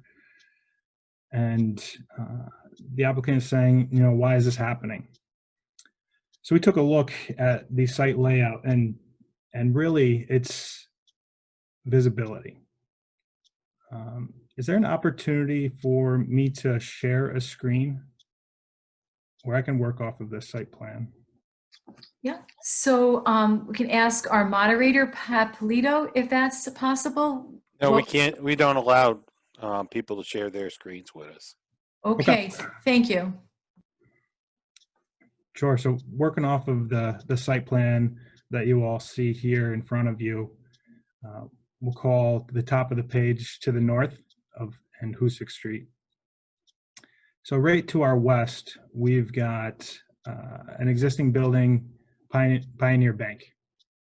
Pioneer Bank sits about 40 feet off of the road, while the Taco Bell sits about 80 feet off of the road. What's happened here is when the initial signage survey was conducted to see what signage was needed to have a successful restaurant here, it didn't account those setbacks and the topography difference up along Brunswick Street. So as you travel to the west, Pioneer Bank sits lower in elevation from us, and then as you continue to travel, the elevation drops. About 150 feet away from our shared access drive to the overall Brunswick Plaza and Brunswick Street, you lose visibility. You can't see the Taco Bell, you can't see that tower element, you can't see the wall signage about 150 feet from our access. That's where the turning lane has been well established to turn into the site. There's a bike lane between the travel lane and that right turn lane entering our site. And it makes it really difficult for patrons to see our site, react, and have adequate time to maneuver and position themselves into the turning lane to enter our site. You know, the visibility from the west is minimal. From the east, it's a little bit better. We do have a Taco Bell script text over our main entry door on the east side of the building. That can be seen a couple hundred feet away on Brunswick Road, but it's small. And it's text, and it sits half in the middle of the side of our building. That's set back 80 plus another 40 feet of our building width from the road. The passgoers really have to look into the plaza to see our building. Signage up along the street will allow patrons to drive by the site, see where to enter the site well ahead of time of approaching our access drives to safely maneuver into the site drives. And everybody knows there's plenty of food opportunity up along this corridor. If somebody passes by our site, they're most likely not going to turn around and go back. There's going to be other opportunities up ahead. For these type of quick serve restaurant uses, 30 to 40% of their business is pass by trips. So those are people already on the road who see and react to passing by a quick serve restaurant and want to grab a bite to eat. So that's the sales that the applicant really believes they're missing here, is the pass by trips, not being able to see their site in adequate time. The proposed monument sign here is zoning compliant, else of actually allowing a freestanding sign. Since we're part of the overall shopping plaza, a second freestanding sign on site is not allowed. Other than that, we're compliant with height, size at 32 square feet and setback from the road. Our neighbors next to us, Sunmark, have a similar monument sign of what's proposed. They were able to get approvals as they were a separate standalone parcel during the development phase, but a very similar site location compared to Taco Bell, similar size than our applicant here. Included in our application materials, we submitted a project narrative kind of summarizing the area variance criteria. I won't go in detail, but just high points on each item here.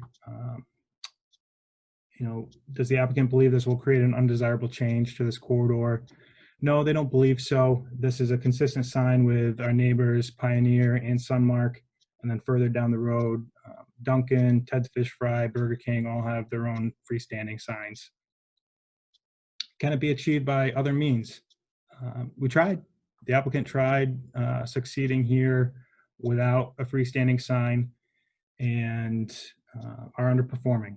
So really from the west side of the site, the visibility is really lacking, and travelers heading east on Hoosick Road don't see the building in adequate time. Is it substantial? No, the applicant doesn't believe it's substantial. The lot is really of adequate size for this use, can support the size of the sign we're proposing, and it's very similar to our neighbor Sunmark. There's no adverse environmental conditions that would be affected by this proposed freestanding sign. And then is it self-created? Really during the site planning phase back in 2018, 2019, there were efficiencies to the circulation on the site that really depicted the building placement. We thought the wall signage would be high enough up on the building to be seen over top of that Pioneer Bank, but it really was an oversight of seeing the topography difference as the grade drops to the west of us, which puts your sight line right in the middle of the Pioneer Bank building, and you just can't see our wall signage. So is it self-created? No, I think in turn during the site planning phases, the site circulation was superseded the concerns for visibility to signage, which in turn has created this hardship that the applicant seeks relief from. So we hope the board will sincerely consider the application of the site tonight. And both the applicant and myself are here to answer any questions the board or public may have. Thank you, Tim Freitag, for that presentation. The zoning board will open the floor for receipt of public comment. If anyone would like to speak for the application or against, you're welcome to do so now.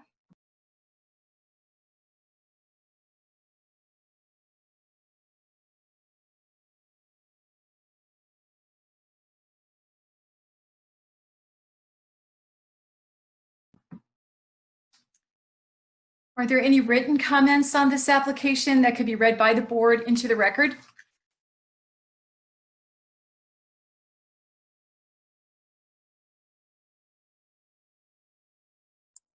This is Chuck from the building department, and there were no written comments on this application. Chairperson Clementi, thank you, Mr. Golden. Are there any questions from zoning board members? This is Member Schmidt. I have a question on your the letter with the survey showing that you were underachieving. Could you tell me when that was taken? Was it during this pandemic when people can't go and eat anyway? And there was no indoor dining? Was that part of your survey? Could I speak to that? This is Mike McCracken, 7444 Meadowbrook Drive in Baldwinsville, New York. You hear me all right? Yes, Mr. McCracken, please go ahead. Okay. So at the time of that letter, yes, it may very well have been, but I was even using comparative numbers with all other restaurants that were experiencing the same thing. Today, I had prepared a chart for Tim to display on the screen, but we didn't realize that we wouldn't be able to screen share. And I had attested to some of the numbers that I put together on the chart. And as a comparative analysis between our small market and rural market restaurants that we've built in the last 4 or 5 years, I could just quickly run by some numbers. For instance, Brunswick compared to Central Square. Central Square is performing 36% above Brunswick. Fulton, New York is running 38% above Brunswick year to date. Auburn, New York is 43% above Brunswick. And Cortland, New York is 48% above Brunswick. And Oswego, New York is 60% above the Brunswick numbers. I would also say that, you know, the break-even line is looking like we're not going to quite get there. We're not going to make break-even, so we will lose money there this year from operating in Brunswick. And it's a difficult thing because it is a fairly modern restaurant, and I think that our serve times and all the things we need to do as operators, we're doing okay. And as Tim alluded to before, it's 40+%, generally speaking, that is passed by trips, people that happen to see us and pull in. So road signs are very important. Of those comparative numbers that I quoted, all of those locations all have a road sign. Most of them have a pylon sign, which is even more significant than what we're asking for here. But if we can get some visibility on the street and have a sign similar to Sunmark's sign, I think it'd go a long ways to helping us out here in our longevity there in Brunswick.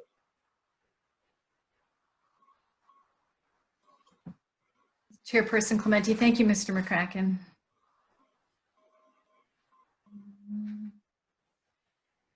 I want to make a clarification if it's needed. So the applicant is seeking 3 variances. The first is the freestanding sign. It's a second freestanding sign because the first is the property owners. The property owners have a freestanding sign listing out the different tenants in that PPD.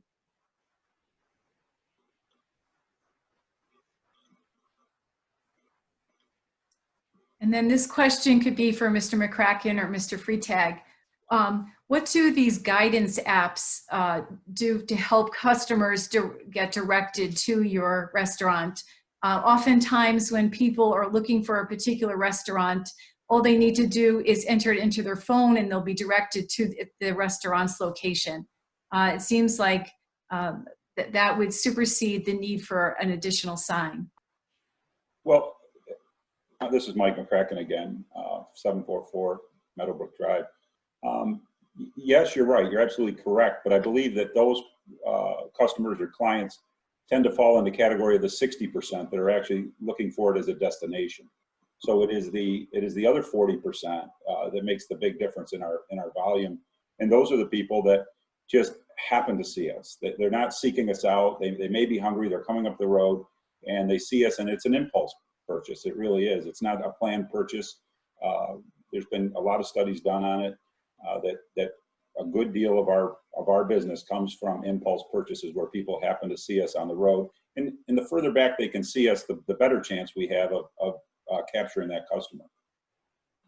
And one thing I'll add to that, this is Tim Freitag at Bowler, is, you know, apps and GPS help you navigate to a site and the site's access drive. Here, we don't have our own curb cut. We're utilizing on shared access to the rest of the shopping center.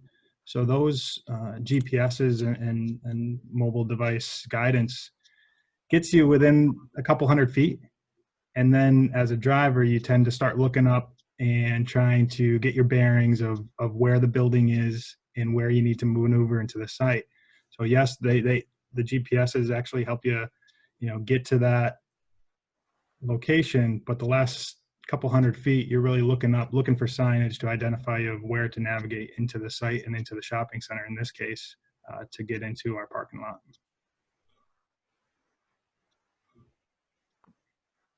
And this is Chairperson Clementi. Mr. Freitag, just to defend some of those apps, they are voice assisted. So a lot of times the lefts and the rights are announced as you get close to the destination. So going back to my point earlier, where the first area variance request is for a second freestanding sign, just to address the first freestanding sign, and that's with the property owner. What has the applicant done to bring your concern to the property owner for having your name placed on that first freestanding sign? Now, in our initial discussions, and I'm going back, this is quite some time ago, is that that sign was pretty well full at the time.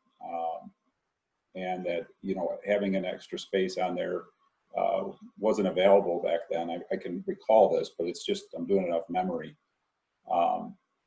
And again, part of our problem here is it's twofold. One, NIGRO companies, when they conjoined the property prior to our occupying it, had they left it alone, we would be allowed I think a freestanding sign without variance. But that particular sign doesn't allow for any of our logo colors or our logo, and the bell is probably more recognizable than the text. I mean, when someone sees a Taco Bell bell, they know it's there. It's easy to identify. The color is easy to associate with Taco Bell, and it's really a big part of it. And not that we would not like to be on it, but for us to make an impact to the sales, I think we really need to have a branded sign, similar to what all the other QSRs have up and down the street there.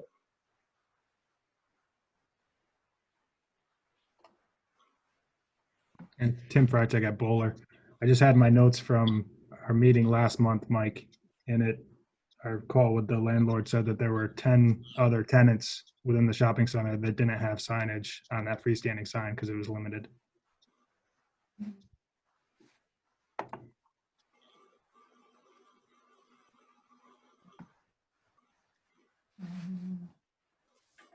When the skies are darkened, the building lights up with a purple backlight.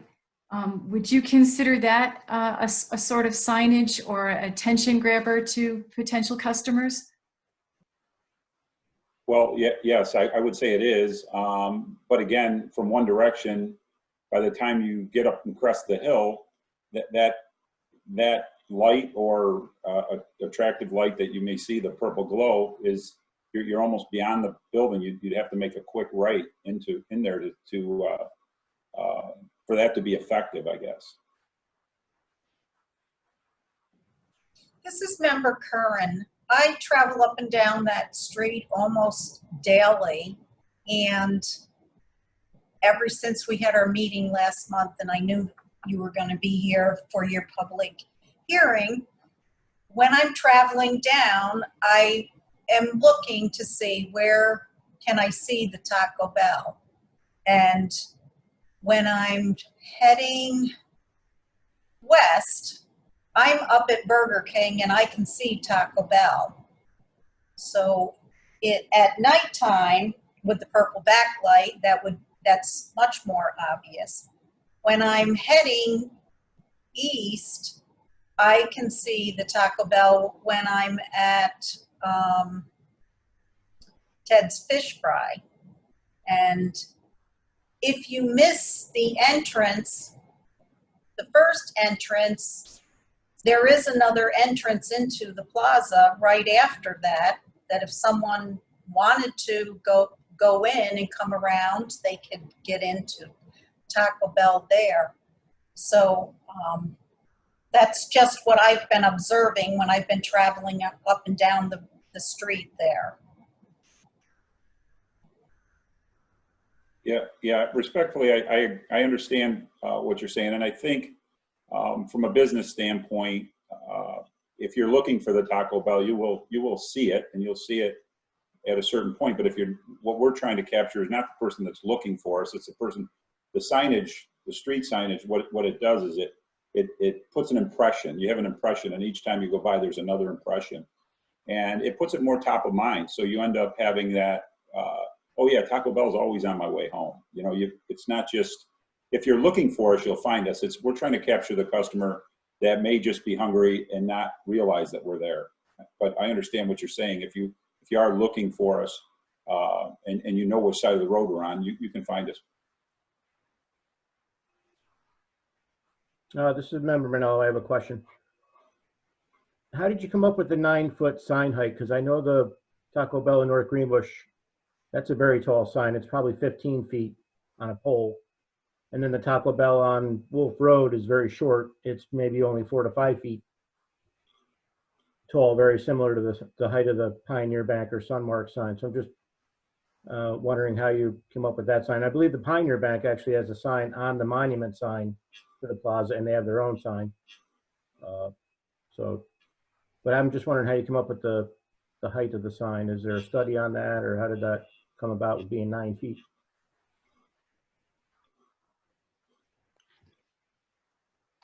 Yeah, so there's two options of these monument type signs that are off the pole and sitting right on the ground. One's a skinnier, taller option, or a little shorter but wider option. Here had the less visibility impact with the taller and skinnier versus wider option based on this curb. So there was a little bit of a signage study, but there are two options based on this square footage area.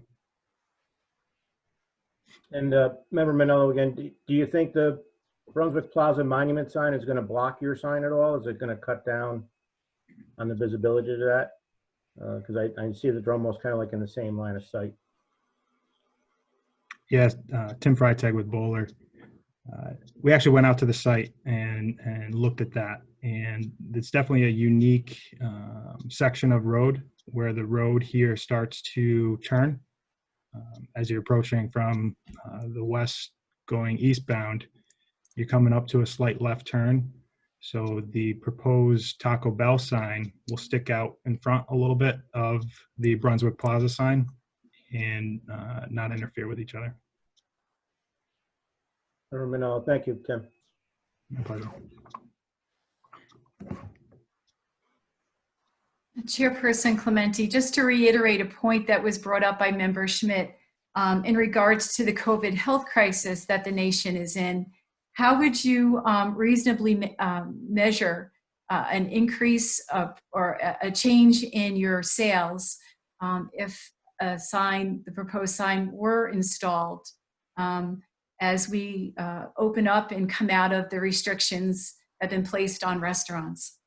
How would that be measured properly, I guess? Well, I mean, we could take a block or a certain period. This is Mike McCracken again, Meadowbrook Drive. We could take a block or period and a comparative period from last year and certainly be able to tell what kind of impact that sign would have. I can say from experience that even any type of additional signage always has an impact. You're probably familiar with highway signs or things like you see a blue sign when you're on the highway and it shows the different offerings. We've noticed that those can even increase your business up to 15%. We've seen a 15% increase from business when we add one of those highway signs. We've always seen 10 to 15% increases when we add any type of roadway signage. And I've had the similar situation in another restaurant as well.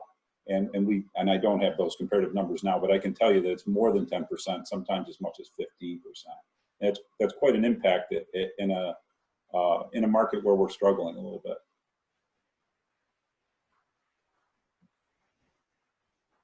Yeah, I guess I question how you would isolate one variable. So the one variable you're hoping would be the sign in a time when the attendance of customers to restaurants is changing. coming out of the restrictions from the pandemic? How would you be able just to isolate the sign to be able to measure that?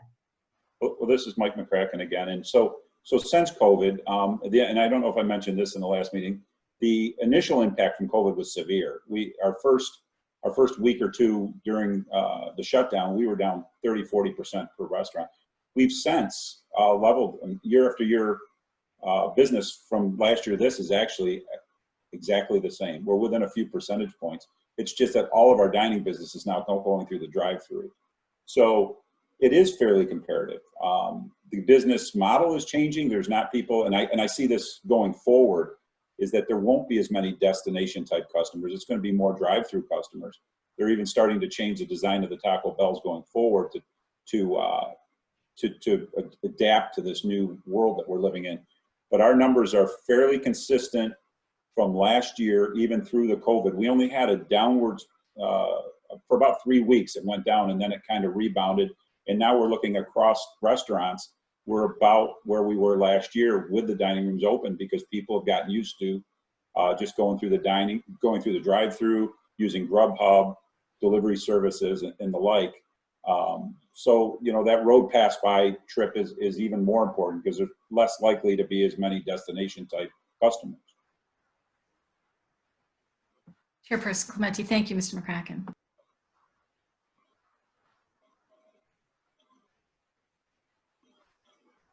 Member Schmidt, I have a question for Chuck.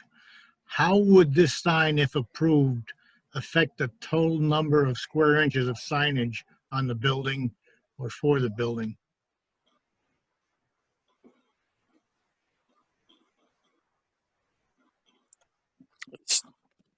Chuck from the building department. Member Schmidt, I will have to get the numbers, the total numbers. Look back and see what exactly they were approved for initially.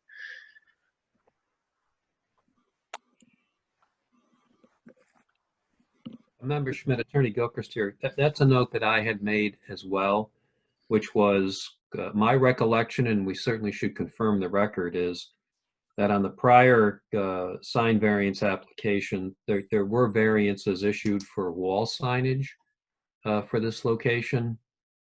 As we sit here right now, I don't have that record in front of me. That should be checked, because I know there was extensive discussion regarding a monument or standalone sign on the Taco Bell as opposed to wall signage and the functionality of the bell symbol on the exterior of the wall. And I think that should be checked to determine if there were variances granted for that, the extent of those variances. And then secondly, I know the building department has preliminarily taken a look at the number of signs down there, which may include information that's in the windows of the building. And I think that's important and relevant information for the zoning board to take into account. Tim Freitag at Bowler. I've actually got the approval minutes from January 28th, 2019. And the approval was for 7 site signs with a total of 114.11 square feet. And our application is to obviously increase that 7 to 8 site signs with a total square footage addition of 32 square feet, but that's per side needs to be added to this. So it's an additional 64 square feet, putting our total to 178.11 square feet. And just a response into the comment of some observed additional site signage on site. Mr. Golden has circulated some window signage and other miscellaneous site signage that was observed to be on site. And we just need to connect with Mr. Golden and the building department to get an interpretation on what would be considered under the temporary signage provision of the code, because it does address, I think it's like up to 25% of window area can be accommodated with window signage. So I know the applicant's willing to work with Mr. Golden to clean up and make sure that we're compliant in that regard on site, and not affect any of our variance requests this evening. But if there is a code violation, the applicant will certainly work with the town building department to get that resolved.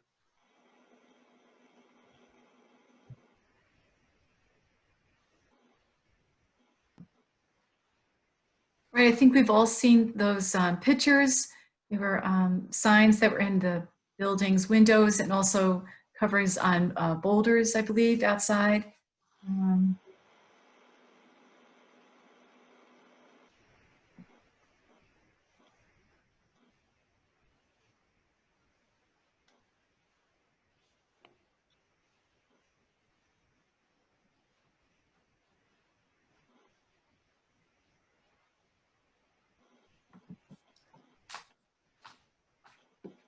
So in regards to the public hearing, which is currently open, hearing no public comment, the chair offers a motion to close the public hearing portion of this application. Would a member second? Member Schmidt, I'll second. Thank you, Chairperson Clementi. All in favor, roll call vote to close the public hearing. Member Schmidt? Schmidt, aye. Okay. Member Curran? Member Curran, aye. Member Manillo? Member Manillo, aye. And Chairperson Clementi, aye. Thank you. Public hearing is closed. There's still time for questions by the zoning board members if that's needed. Otherwise, we'll determine that whether or not the zoning board members are prepared to deliberate and act on the application. Member Manillo, I have one question. This is for Chuck, actually. Chuck, was there a proposal submitted for the signage for the Kentucky Fried Chicken or Wendy's? Are they gonna have a monument sign out front on that parcel? Actually, Member Manello, the very first thing we received in this office from Kentucky Fried Chicken was their signage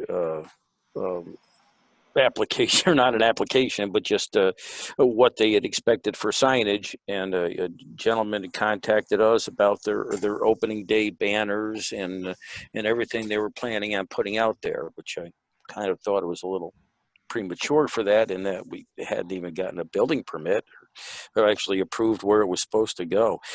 So yes, there was, and I distinctly remembering on the front portion of the sign there was a pylon sign. It was 30 feet in the air. So what the proposal was that they gave us.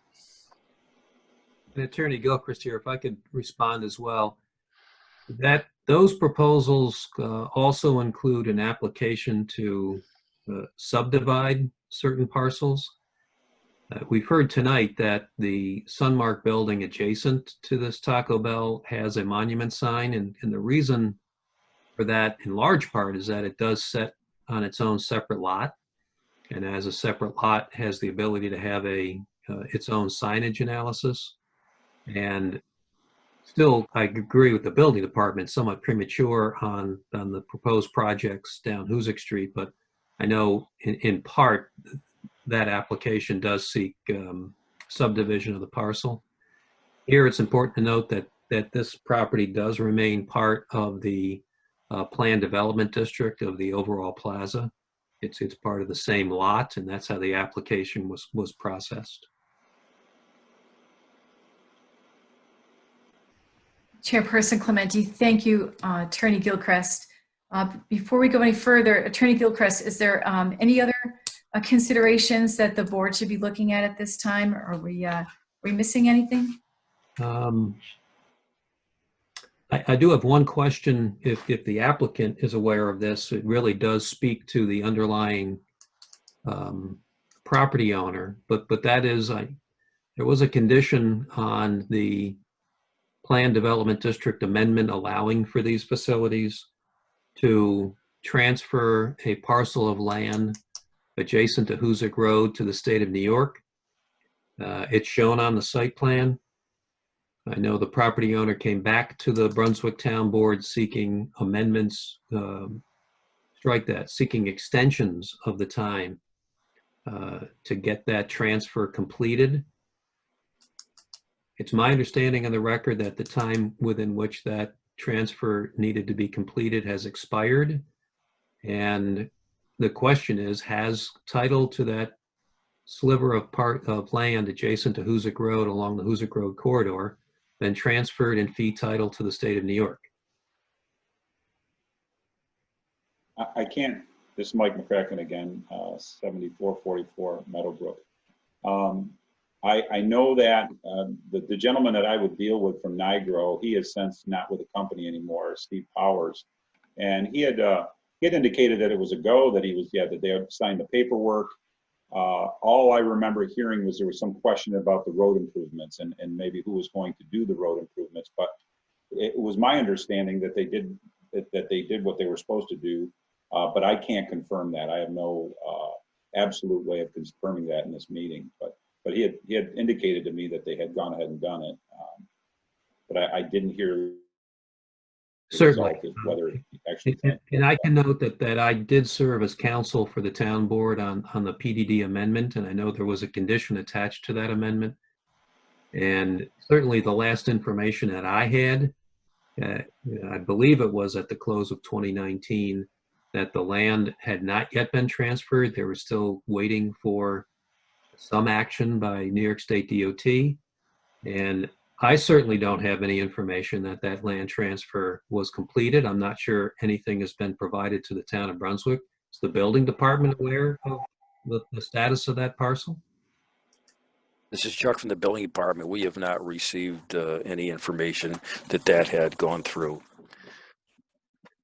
And the reason I raise that is clearly it's shown on the site plan. It should be considered by the zoning board in relation to the proposed location of the pylon or the monument sign.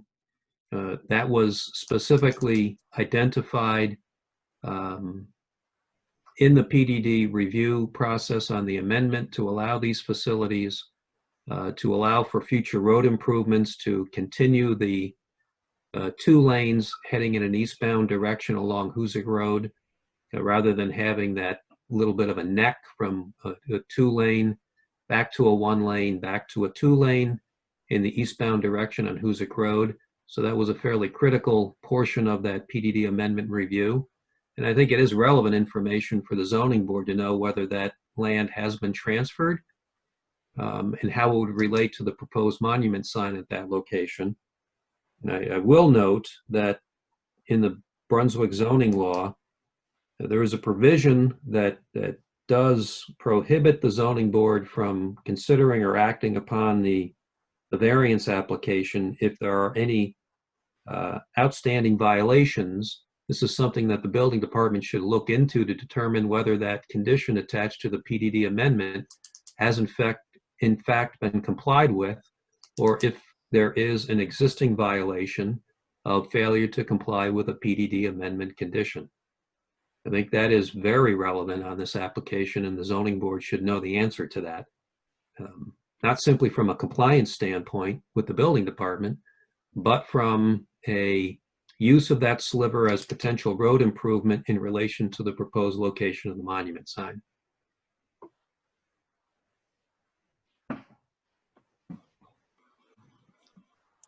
So this Chairperson Clementi, so just a couple of questions on your points that you just made, Attorney Gilchrist. If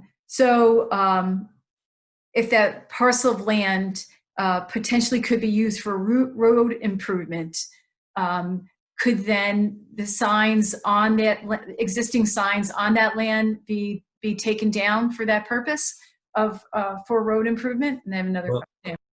But certainly, Attorney Gilchrist here, you'll note on the site plan that's on the screen that there are no signs within that sliver of land adjacent to existing Hoosick Road. And this proposed sign for Taco Bell, the monument sign, likewise is not within that.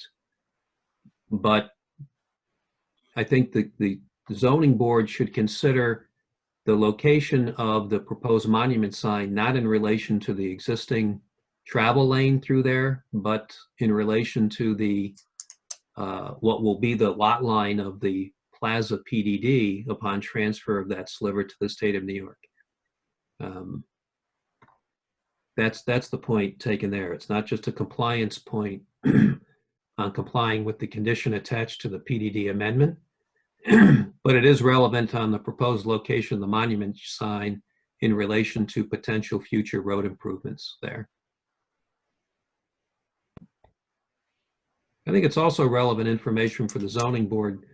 You've heard a lot of information from the applicant tonight, relevant information on other locations and the impact of signage at the other locations, but to have a clear understanding whether those locations are within an existing mall situation where it's not a separate pad site with its own right to a sign, but if those other locations are part of what amount to shopping plazas with one monument sign with the tenants on there. I think that's relevant for the zoning board to consider as well.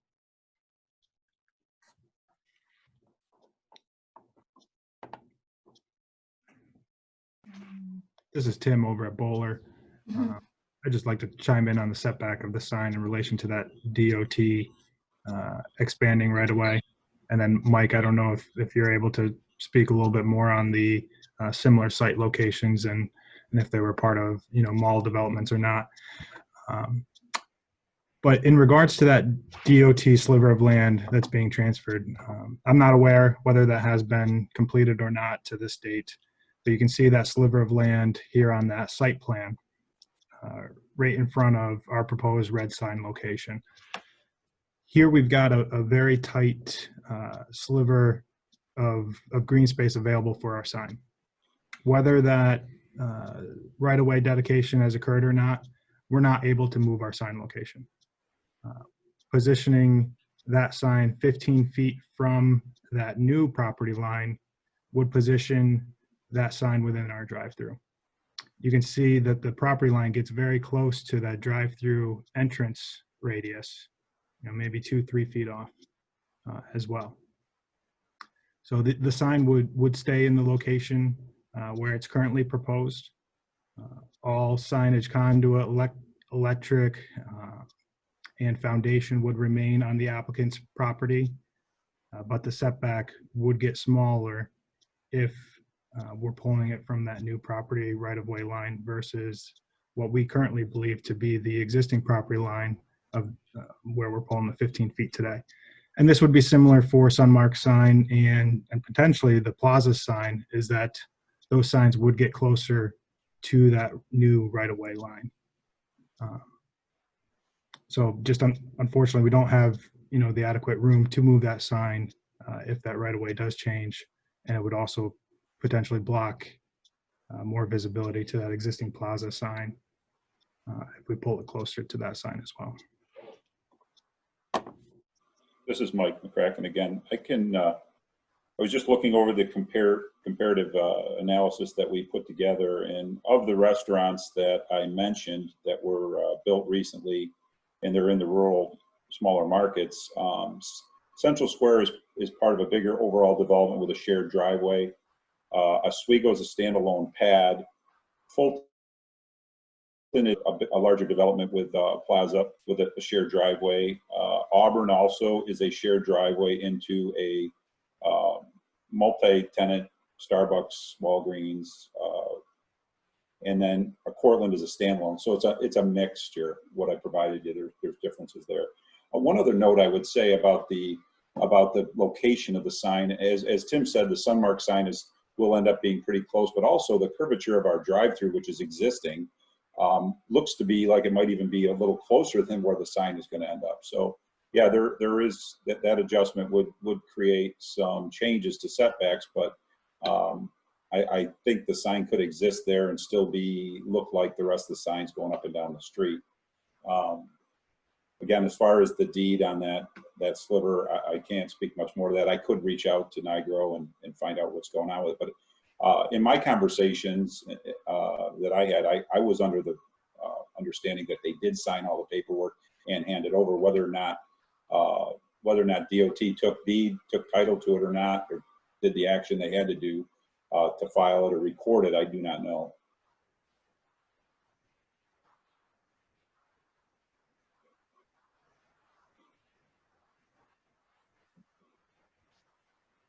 So it looks like a confirmation of that land transfer would be beneficial. Perhaps then we can hold that record in the building department. And this is Chairperson Clementi. Attorney Gilchrist, I also have a question on a note that you brought up regarding the existing outside violations. Was that in regards to this land or to the numerous signs that are on the building? Actually, that may address both. Attorney Gilchrist here. Certainly the condition that was attached to the PDD amendment, if that has not been complied with, there is a compliance issue regarding that. And if there are any, not to suggest that there are, subject to building department review, but if there are any outstanding violations concerning signage at the current location, that would need to be addressed too. And again, I'll just note that the 2017 Brunswick zoning law does prohibit the board from acting on a variance application in the event there are any outstanding violations or compliance issues. And not to suggest that there are, but I think it should be confirmed on the record.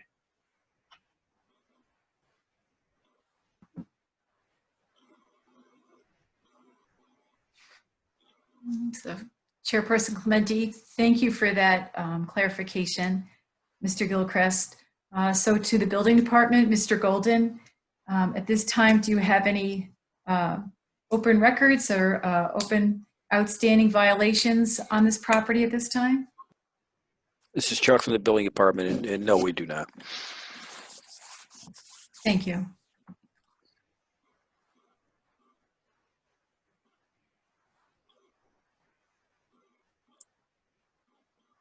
This is Chuck from the building department again.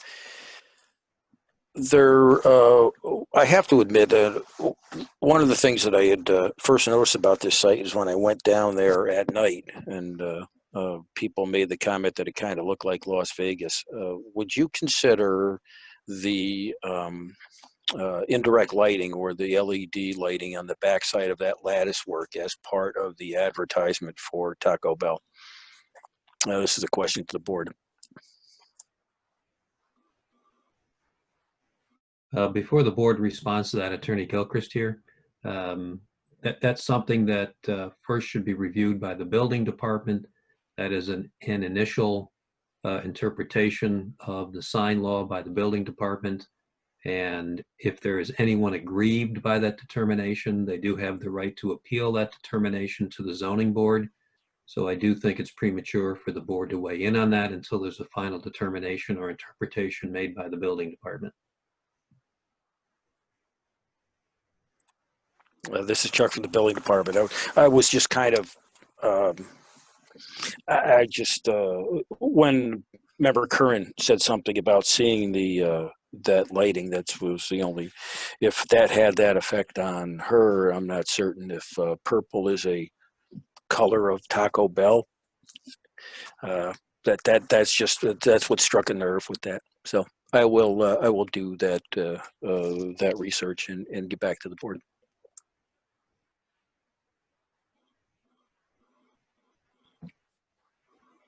Are there any other questions or concerns by the board members at this time? Chairperson Clementi. Just add a little bit to, I wonder if Chuck could give us a total number of what he considers the signage on the building now and what it would be with the sign, and compare that to how much is allowed.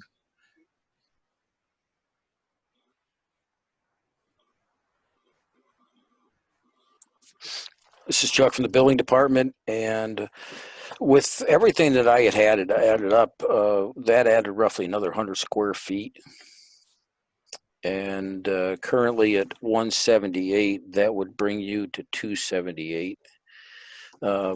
Maximum is 300 square foot, or I have to run the cumulative areas again. I forgot what I did with that piece of paper, but your maximum is 300 square foot, or the total cumulative area of all signs permitted, the rate of 1 square foot of sign per square foot of building area front, plus a quarter per foot of front of frontage, plus a quarter per foot of front setback in the main building. So I can run those numbers again, and it is a, I believe it is, yes, whichever is less. So I believe those numbers were over 300 the last time I ran them. I do not have that sheet of paper on me. I'll have to do that again and come up with those exact numbers for you. This is Chairperson Clementi, but I believe that we have the numbers from the applicant, and the total square foot is 178. That's the value that we're using tonight. Is that correct? That is correct. If well, it could change if I want to rule that the Grubhub signs, the shadow box signs that are inside the windows, if the decals on the windows are also, non-temporary and are actually part of the signage, if the bollard sleeves, there are bollard sleeves there for Pepsi, I believe is one, and another one for employment at Taco Bell. Yeah, well, I'll have to make a decision on that. This is Tim. Sorry, go ahead, Tim. Thanks. Tim over at Bowler. As I mentioned earlier, those additional miscellaneous signages on site are what the applicant believes temporary. There's a provision, section 160-86 in the town code, that discusses temporary signage, that addresses window signage and certain definitions that will help guide the building department to make that determination on whether that existing signage out there is code compliant or not. We're not here to get that permitted. It's temporary signage. Everybody is out there scrambling in the life of COVID to add Grubhub signs, to add employment opportunity signs, just to kind of make it day by day right now. But if the determination from the building department is that is unpermitted signage, the applicant's going to work with the building department to resolve that. That's not going to change our request tonight for the 178 square feet of signage. Thank you. Yeah, thank you for that clarification, Chairperson Clementi.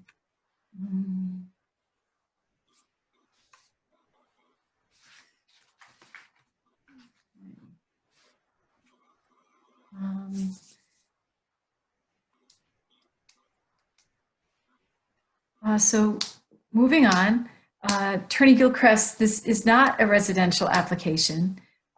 Could you kindly guide us in the secret review at this point? Attorney Gilchrist, so there was a short environmental assessment form submitted with the application. As the board is aware, under the State Environmental Quality Review Act, you need to review the information contained in the environmental assessment form and the application documents to determine whether, in your opinion, there is the potential for at least one significant adverse environmental impact from the proposed action, the action here being the sign variance. If you determine that there is the potential for at least one significant adverse environmental impact, then you'll entertain a motion to adopt a positive declaration, which will require an environmental impact statement. On the other hand, if you determine, based on the review of the environmental assessment form and the application documents, that there is not the potential for at least one significant adverse environmental impact, and you'll entertain a motion to adopt a negative declaration and conclude the environmental review process. So that is a determination that would need to be made by the board prior to any deliberation or action on the application.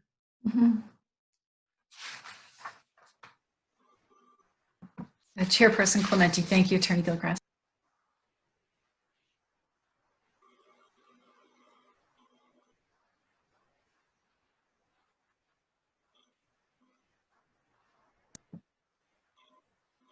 This is Chairperson Clementi reviewing the environmental assessment form, the short version.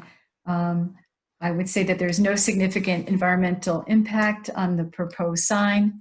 If it were to be granted, and I would adopt a negative impact. That is the motion. Would a member second?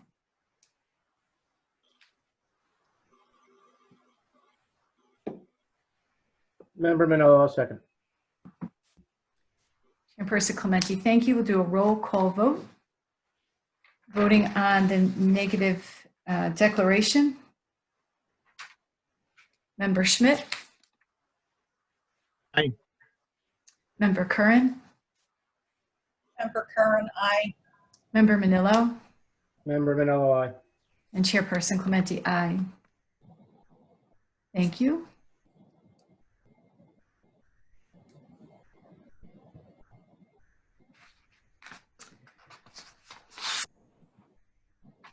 So if there are no other questions or items for discussion by the zoning board members, the zoning board members will review the factors for consideration of the area variances, the sign variances, as the discussion will create a record for the basis of decision by the zoning board.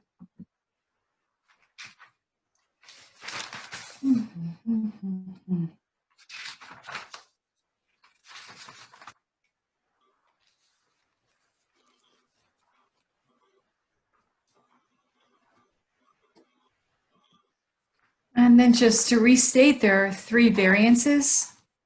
The first request is for a second freestanding sign. This is in addition to the PPD sign that's already in existence. The second sign request would be for the total number of signs, which is currently at 7, go up to 8. And the third would be for the square footage. The last time they came in front of us was 114.11 square feet. And this request is for 178 square feet.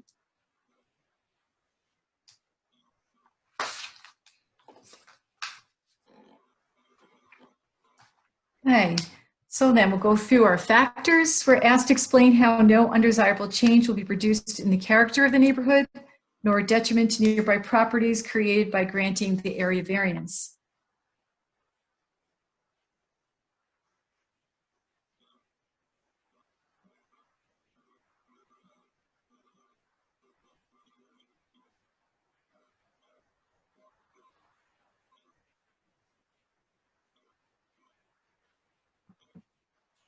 And perhaps here, Attorney Gilchrist, this is Chairperson Clementi. Is it here where we could ask for a confirmation of that land transfer to New York State? And would that be beneficial for the zoning board to have before a determination is made? Attorney Gilchrist, I've raised the issue regarding the land transfer simply because that was a condition of the PDD amendment which allowed the construction of this Taco Bell facility. And we've not been confirmed on the record whether that land transfer has occurred or not. Now, in relation to the proposed sign, the applicant has said we are identifying the current boundary line and what would be the revised boundary line upon transfer of that parcel to the state of New York.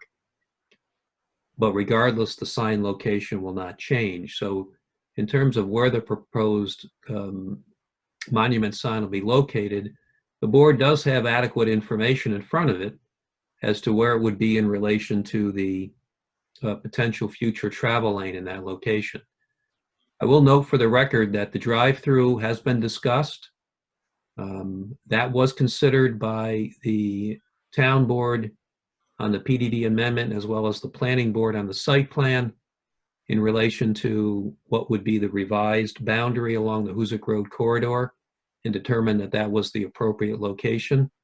Certainly the building location was considered in relation to the drive-through, hence its setback off the Hoosick Road corridor. But in terms of where the monument sign would be, that was not considered as part of the PDD amendment, nor the site plan, because those are not PDD or site plan issues. Okay, there's a sign law in town, and if a variance is sought from that sign law, it comes to the zoning board. I would certainly advise the zoning board that it should consider its prior deliberation and action on the earlier variance request in relation to the number of signs on the Taco Bell. And I would also advise the board on this, just for purposes of precedent and administrative consistency, you should also consider, unlike the Sunmark sign, which is on a separate parcel, this is a tenant in the, I believe, Brunswick Square, and maybe the Brunswick Plaza Plan Development District. That is a tenant. And if a singular freestanding monument sign for one tenant is allowed, it could generate additional applications. We've heard a statement by the applicant that there are up to 10 tenants that do not have signs on the shared monument sign at the entrance here. So that's when in terms of looking at the element on impact on surrounding properties, on this one particular application, it's for one freestanding sign, and that should focus your deliberation. But you should consider administrative consistency in the event there are other future signs by other tenants who are also tenants at this particular plaza. You know, these are all relevant considerations, and the need for a monument sign is really generated by, or the issues that the zoning board has to consider on this is really generated by the fact that this one location is still part of the overall plaza that has a number of tenants, and the impact of allowing a freestanding sign for one tenant, I think, should be considered. So, you know, on this one particular sign variance application, Chairperson Clementi, yes, if you have to consider the impact of one proposed sign on surrounding properties, whether that would be consistent with the neighborhood or create a detriment to off-site properties. And that should focus your inquiry on this particular application. Just be aware that this could give rise to future applications as well.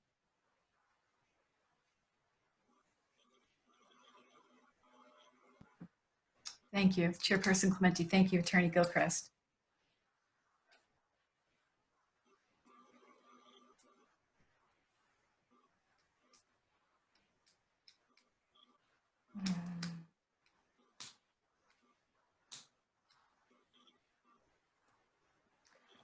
Then we're supposed to look at our second factor, which explained why the benefits sought by the applicant cannot be achieved by some method feasible for the applicant to pursue other than the area variance.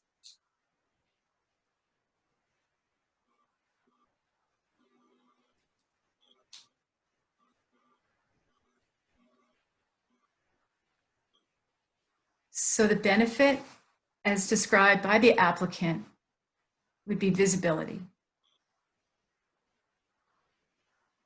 They're proposing that the benefit would be achieved by the freestanding sign. Are there other feasible alternatives that could increase or benefit the applicant to improve their visibility?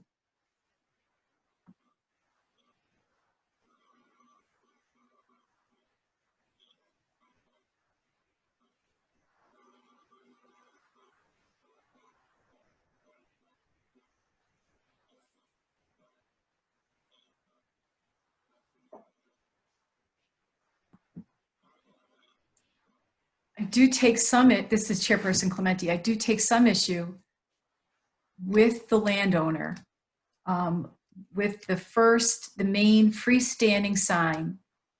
There are some businesses, some tenants that are taking up more than one sign on that large sign.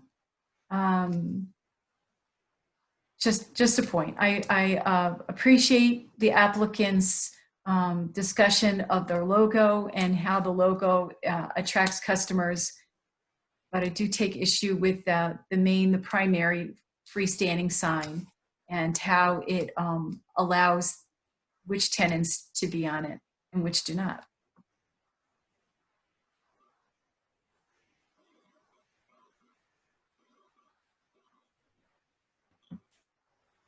Then we're asked to describe whether the requested area variances, the three of them, are substantial. Again, it's for the second freestanding sign, number 1. Number 2, the total going from 7 to 8, and the square footage from 114 to 178. Member Schmidt, I think because of what Mr. Gilchrist said, it is substantial because it would open the door to a lot of other stores wanting to put up signs. So in a way, that makes this more substantial than it would under normal circumstances. I don't know if this is Mike McCracken. Am I allowed to speak at this point, or is it too late for me to bring up something? Oh, I wanted to make procedurally is closed, but if you want to address that comment, you're welcome to. Just as between Sunmark and ourselves, we have delineated site plans that it basically under the plaza owner can't just put another sign up on our piece of land. So if you look at the frontages are pretty well taken up and controlled by both Sunmark and us. That would take we wouldn't allow in our lease, we wouldn't allow other signage from other tenants to be on our property, on our piece of leased property. So I just wanted to speak to that because that would make a difference. If there's not really a location for more signs, then I think that some of that worry may go away.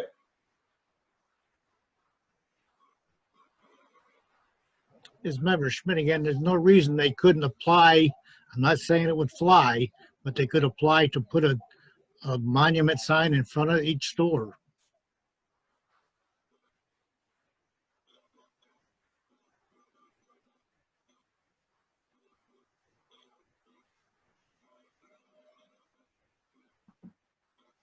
They were asked to explain how the proposed area variance will not have an adverse effect on the physical or environmental conditions in the neighborhood or district. And please note that after the review of the short environmental assessment form, the board voted to give it a negative deck.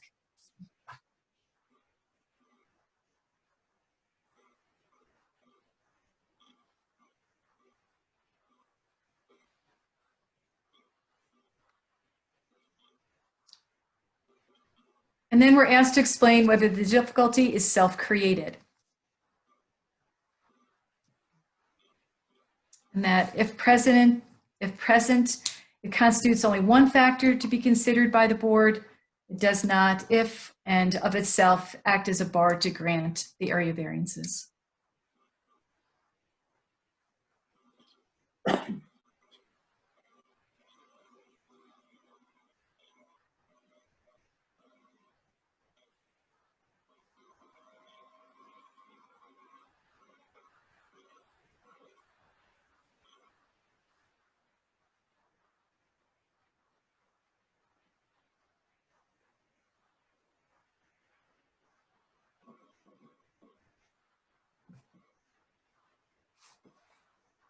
So after considering the balance between the benefit to the applicant is weighed against any detriment to the community at large or the neighborhood in particular, we're asked to make a motion to grant with conditions, or to deny the requested variances.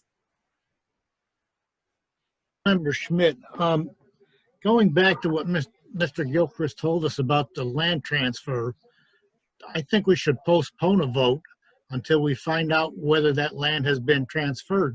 Because he pointed out to us and guided us that we legally cannot act on a variance if there was a condition that hasn't been met by the applicant or by the owner of the site.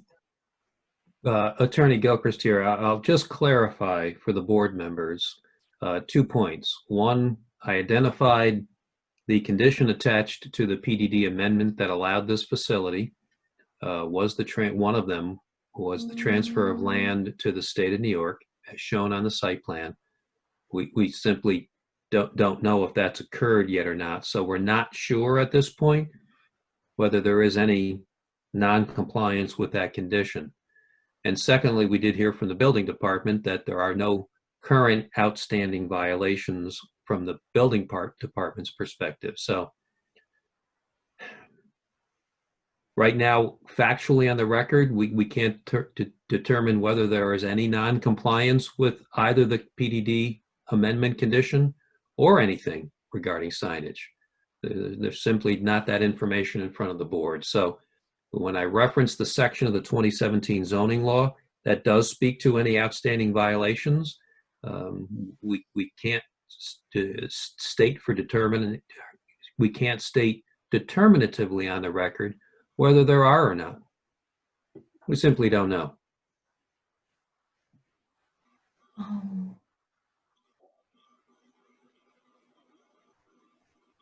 Sorry. Chairperson Clementi. However, didn't the building department say that there were no outstanding violations in regards to the total number of signs? Are you saying that something doesn't square up?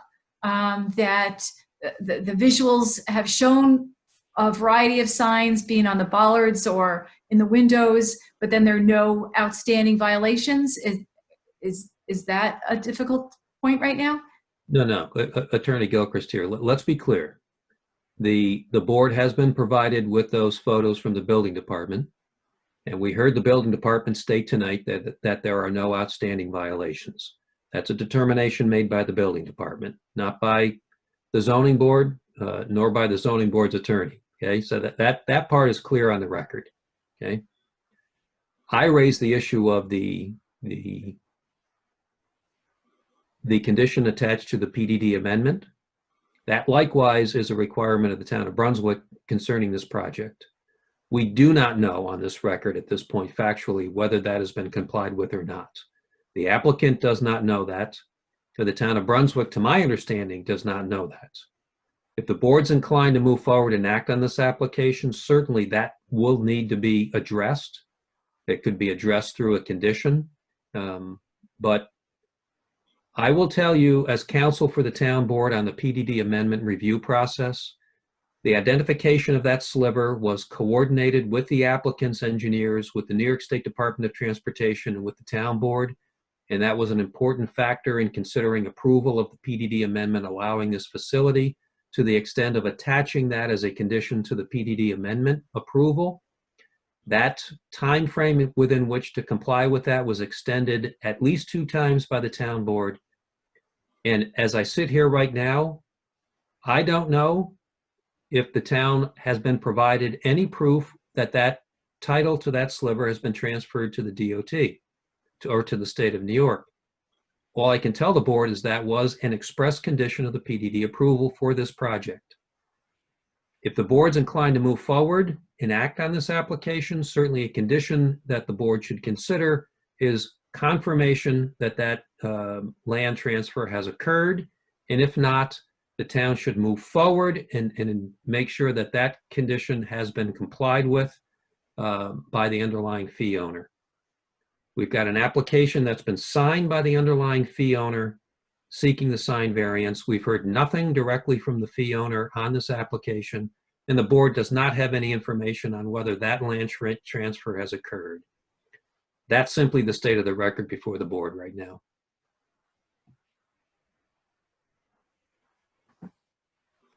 Chairperson Clementi, hearing the importance of this confirmation that this land transfer has been done and converted over to New York State, I would make a motion that we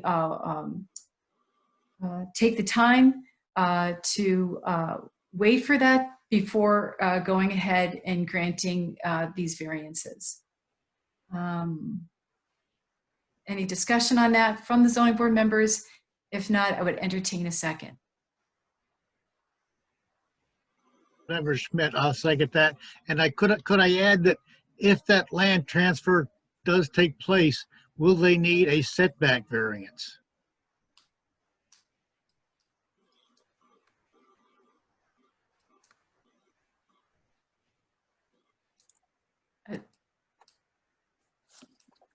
This is Chuck from the building department, and I did step off or measure up the right of way as existing. And I will do that again regarding where, obviously I have to set something up to try to guess where that right of way is. We don't have anything out there with stakes or anything like that, but I will do my best to confirm that the setback of that sign will not require a variance.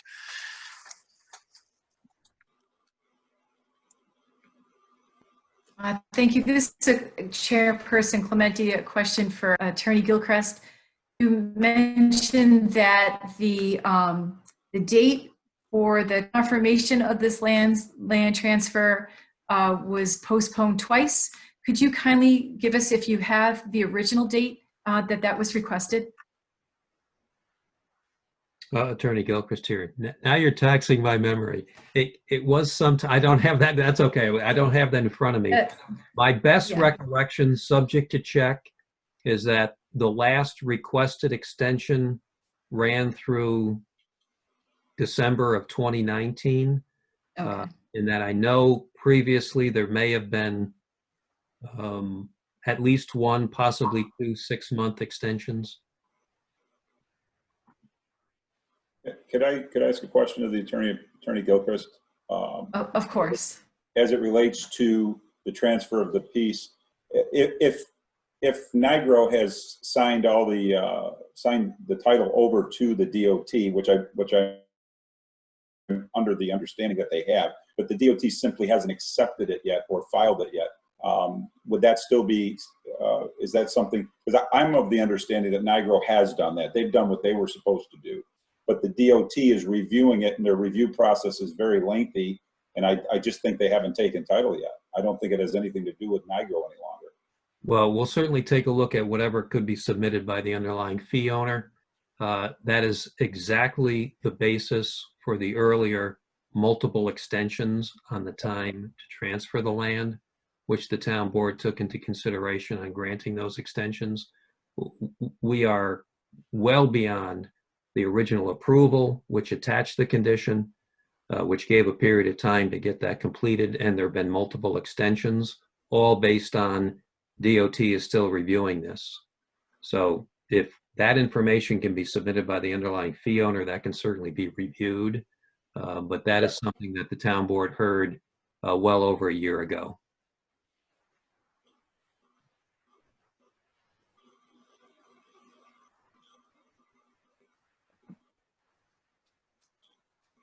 Okay, so just to recap, there is a motion out. A motion has been made to extend this application to allow for information to be submitted in regards to the confirmation of the land transferred to New York State to have in record by town of Brunswick.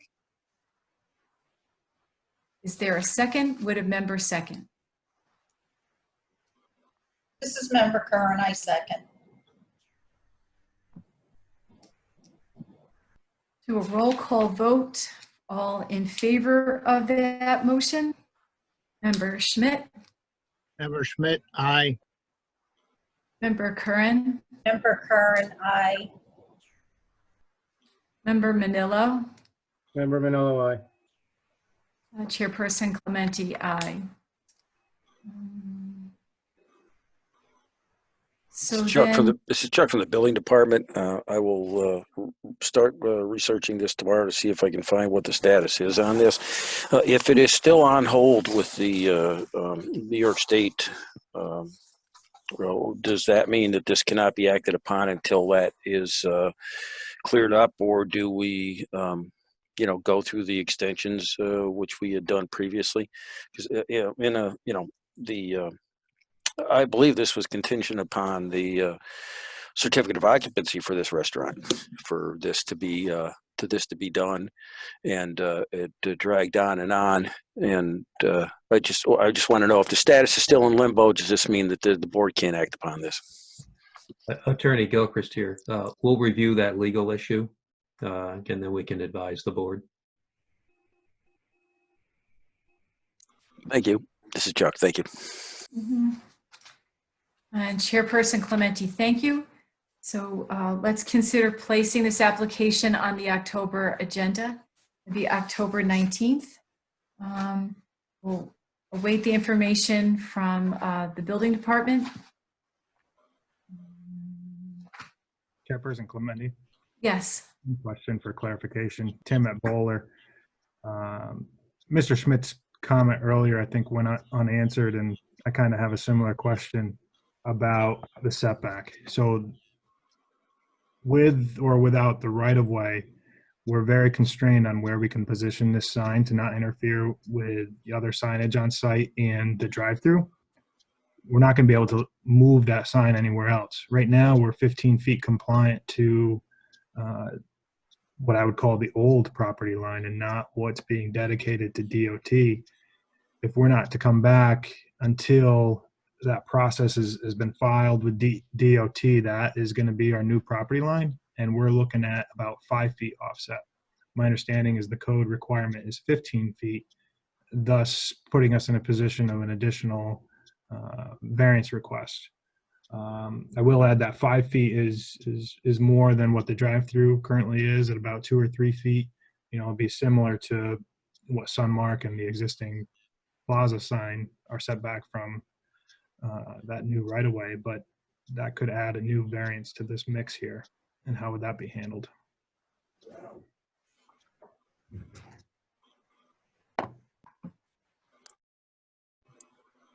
Right. So I guess this is Chairperson Clementi, to confirm that with Attorney Gilchrist. That would be renoticed then? Would we have open up for a new public hearing on the fourth additional area variance? Attorney Gilchrist here. It's an interesting issue because if in fact the land transfer has been completed to the state of New York, then that would be an existing property line, and the setback of the proposed monument sign from that front lot line may require a variance subject to kind of review and confirmation by the building department. If the calculation was taken off of what we can call on this record the old property line, the existing Hoosick Road corridor, that wasn't compliant with what was required under the PDD amendment. So but having said that, if the land transfer has not yet occurred, then one wonders how you could apply for a variance from a lot line where you are currently compliant. It's a little bit premature. I think on this record, since it was a required condition of the PDD amendment to transfer that land, I think, Tim, it would be appropriate to calculate off of what would be the new and final front lot line. And you've indicated clearly on the record that there's not a lot of room there, and you can't move the sign and get the visibility that you're looking for. I think that additional variance request ought to be submitted and noticed. You're going to be coming back at the October meeting anyway. Make sure that we have procedural compliance on that setback issue and have the zoning board address that one as well. I just think it's safest on the record to make sure that that issue is checked off as well, Tim. Thank you, Mr. Gilchrist. And I appreciate everybody's time here. I know it's getting late, but with that conclusion that we may be submitting an additional setback variance, are there any preliminary questions from the board in that regard that we may be able to, pull together as part of our submission for that variance at this time?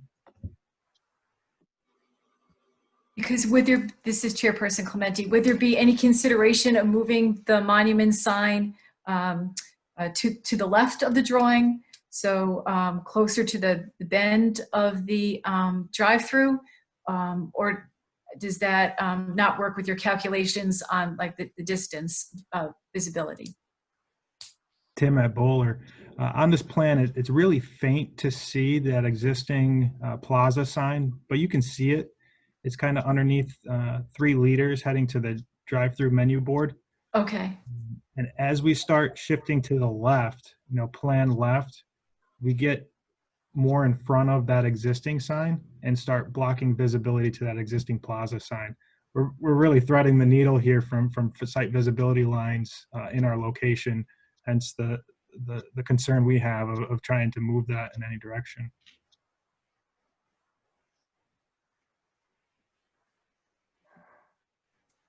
Chairperson Clementi, I don't have any of your questions to bring up at this time.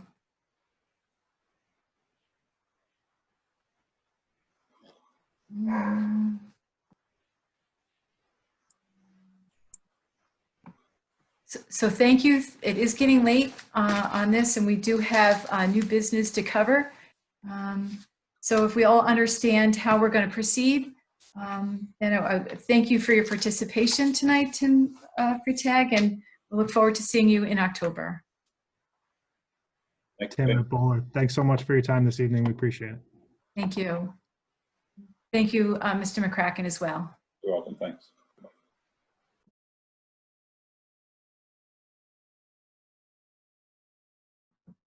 Okay, so we're going to move on to new business. We have 6 applications. 9 o'clock at night.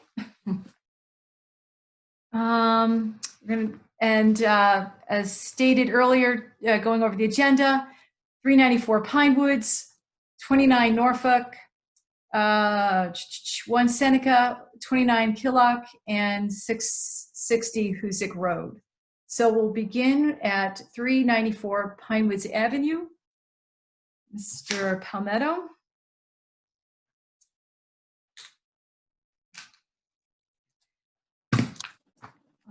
Do we have the applicant with us? I believe we do.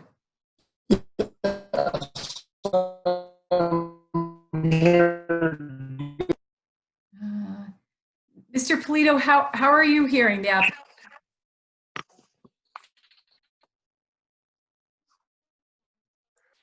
I'm checking now to see if we have any phone people just.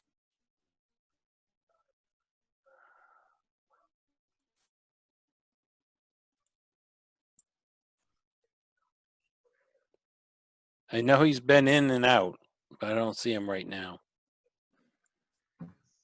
This is Chuck from the building department. He did email me and saying that he was having computer problems. Oh, he is on. I do see him now. Okay. Welcome. 394 Pinewood Avenue, Mr. Palmetto. That beeping noise you hear, I believe it's him.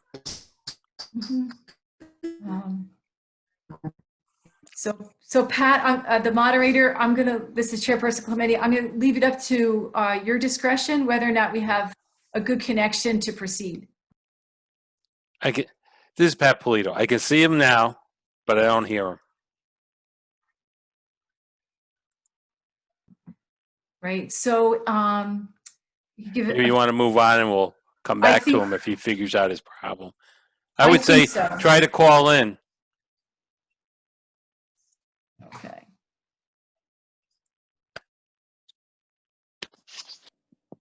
This is Chuck from the building department. I will respond to him via email with the call-in numbers and the password. Okay. Okay.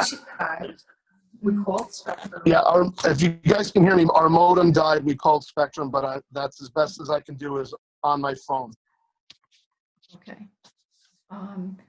This is Chairperson Clementi. Can you guys hear me at all? I am able to hear you. This is Chairperson Clementi. Welcome. Thank you for joining us tonight, the zoning board. So, Mr. Palmetto, if you can kindly present to us a brief overview of your project, please. Okay, so if you guys can hear me, it was brought to my attention that from Chuck Golden at the building department that the property is not conforming. It's existing but not conforming, and that is for 2 reasons. The house should have a setback of 40 foot, and it's only 8.8 feet, and a side structure on the accessory apartment should be 15 foot, and it's only 7.2 feet. So we are here to try to make these conforming. Okay. Okay, thank you very much. So just to clarify, two things. In the letter and in the survey drawings, it says that the front setback distance is 8.8. However, in the application, it says it's 18.8. Could you kindly give us the correct value? It actually, yes, it is. That's my fault. I didn't change it on our survey. It is 18.8.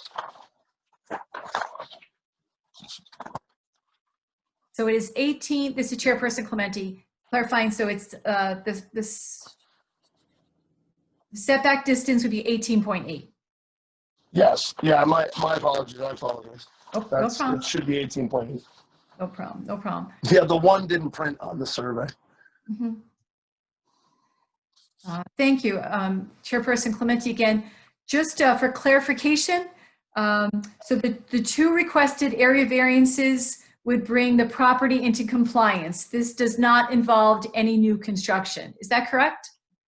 That's correct. Okay, so the application looks complete for the purposes of holding a public hearing. I appreciate all the hard work that was put into it by the applicant and the building department. Mr. Palmetto, would you give permission to the zoning board members to visit the site? Yes, absolutely. Okay, thank you very much. This is Chairperson Clementi. And then for our scheduling, our October meeting, I just need some help. I know we have some old business that we put on for next month. So if someone can kindly help me figure out where we'll start putting our new business applications in on our clock. Are we up to 6:30, do you think? Chairperson Clementi, Attorney Gilchrist here. I'm going to ask this applicant, is this likewise the site that's currently pending in front of the planning board for the special use permit for the accessory apartment? Is this the same site? This is Darren Palmetto, yes. Okay, so this is both in respect of this application as well as the later application for 660 Hoosick, I believe, the Leon application. And that is the planning board will be holding its October meeting, I believe, on October 15th. And pending in front of the planning board on this application is a special use permit application to bring the accessory apartment likewise into compliance. Obviously, in front of the planning board is a site plan application for the Leon project on Hoosick Road, 660 Hoosick Road, which you'll have, you have on your agenda for a little later under new business. What the planning board has discussed and would like the zoning board to consider is, and this is being driven by the Leon project, since there are applications pending both in front of the planning board and zoning board, is to have the zoning board consider holding a joint public hearing. And since the zoning board would consider a joint public hearing for Leon, memory serves me, Mr. Palmetto, did we discuss not having the joint public hearing together and just take you in the ordinary course? I thought it was, this is Darren Palmetto, I thought it was considered that we would do a joint hearing. That's what I thought as well. So what I'm raising with the zoning board is the planning board's discussion and request for you to consider holding joint public hearings both on the Leon project as well as this project, and that the planning board was considering placing them on their October 15th agendas. What that would entail would be a special meeting of the zoning board, because that's a few days prior to your regular October meeting. So that's one consideration for the zoning board, is the option of holding the joint public hearing. The reason the planning board raised that and considered that is the current Brunswick zoning law does promote, when available, consolidation of procedure, which can include joint public hearings on projects that are pending both in front of the planning board and the zoning board. So that's the first thing for the zoning board to consider. The second thing is the planning board is currently holding their meetings in person. They have discontinued the use of the Zoom platform. And if there is going to be a joint public hearing for these projects, it's certainly the preference of the planning board to hold that public hearing in person. If there is the potential for having more people at a public hearing than the town hall could accommodate under the current governor's executive orders due to the pandemic, then the planning board is willing to entertain going to an alternate site that's larger to hold the public hearing.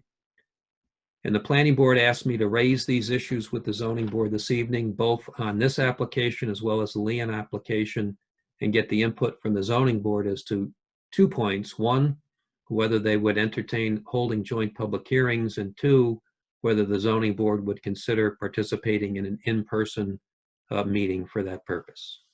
So with that, there are some things to discuss, but I'll pass that back to Chairperson Clementi. Yeah, thank you for raising those issues. I appreciate that. This is Chairperson Clementi. So I would find it a benefit to the applicant for convenience sake if the public hearings could be held at one location, one time. And in regards to the location, personally, I don't have a problem with conducting a meeting in person. In regards to the pandemic crisis that we're under, that's my personal feeling. I would be interested in knowing how the other zoning board members felt on this. This is Member Kern. I am in agreement with that. Member Schmidt, I'm fine with it. Member Manella, I agree. In-person meeting combined. Yeah, this is Chairperson Clementi. Thank you, members. And so Attorney Gilchrist, please let the planning board chairperson know that the zoning board will be in attendance for a joint public hearing on the 15th of October, and will be considered a special zoning board meeting at that time, where we will entertain the application from 394 Pinewoods Avenue as a public hearing, and then also the 660 Hoosick Road. Just one clarification to the applicant and to the building department on this application for one of the two area variances that are being requested. I just want to clarify that then the encroachment for the primary structure for the front setback would be 21.2 feet instead of the documented 31.2 as on the letter. Is that correct?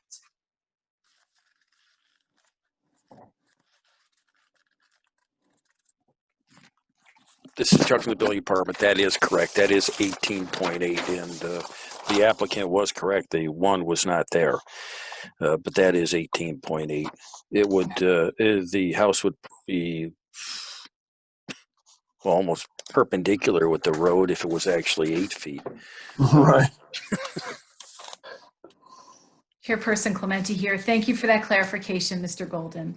Okay, so Mr. Palmetto, if you don't have any other questions for us, you gave the zoning board members permission to visit the site. I thank you for waiting with us this night, and I wish you a good night, and we'll see you in October. No problem. Thank you very much. I appreciate it. Hey, thank you. Member Schmidt, just member Schmidt, where are we going to have the meeting? Has anybody figured that out? Attorney Gilchrist here. That is still subject to discussion, and that will be a discussion, I think, held with the planning board chair and Chairperson Clementi. with me to discuss location. Certainly the data set, the time of their meetings is 7 p.m. It would seem to make sense that 394 Pine Woods public hearing would be first and that the Leon public hearing would thereafter follow. But location is still to be determined. If it's concluded that the town hall will be adequate, then it'll be a town hall. But if there's any concern about the number of people, then we may consider an alternative location, and that's something that we have to discuss among the chair and then directly with the town. Just so the members are aware that, and you may be aware of this already, that the in-person meetings being held by the planning board, and for that matter, the town board, do require protocols to be followed. Masks must be worn, social distancing must be maintained. Temperature checks are taken upon entering the building. Information for contact tracing is taken. Seats are marked that can be utilized and those that can't. And the issue, just so the zoning board members are aware about the location of the meeting, is with the restrictions in place under the executive orders for occupancy in the town hall for meetings, there really is going to be a total, absent the board members, of about 30 seats available for the public. And if there's any concern that there may be more than that number interested in either of these public hearings, that may give rise to an alternate location, but that's subject to further discussion and you'll be notified as to location.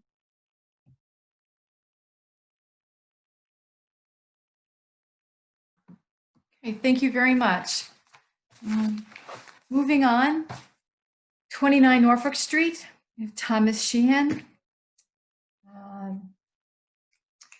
This is property and residential district R9. They're looking for setback for the rear. Do we have Mr. Sheehan with us tonight?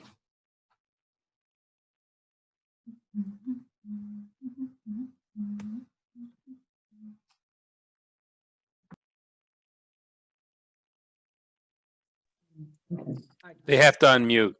Here we are. This is Tom Sheehan and my wife Angela here. And Hi, welcome. Thank you for joining us tonight. This is Chairperson Clementi. Would you kindly present a brief overview of your project? we are trying to put a deck and a pool directly behind our house. And we had the plot, surveyed, and we found that we are short from the back set line or setback line. So we're looking for a variance to allow us to have this deck and pool put in. The land behind us that is in question is an old cow pasture. And that's the project. Hey, thank you very much. So if I understand correctly, the rear setback 20 feet is required and 9 is being proposed.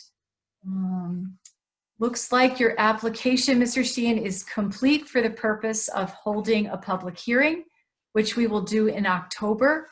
The next meeting of the Zoning Board of Appeals is October 19th, held at the, well, we'll see, but most likely will be held at the town office.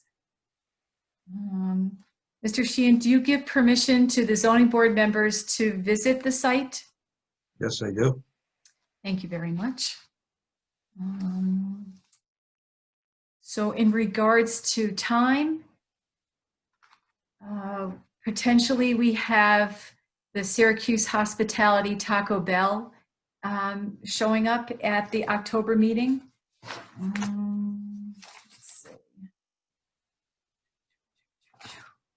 We also have 11 Ricard. Yes. Thank you, Member Curran. We do. We also have 11 Riccardi Avenue. So could we safely say that Mr. Sheehan's application should be scheduled for 6:30? How does that sound? Attorney Gilchrist, am I counting my ducks in a row here? You are indeed. That would 6:30 would be appropriate. Okay, Mr. Sheehan, thank you very much. We'll look forward to seeing you in October 19th at 6:30. Thank you very much. I appreciate your time. Great. If you have any questions in the meantime, please feel free to communicate with Chuck Golden at the building department. I will. Thank you. Thank you. Good night now. Good night.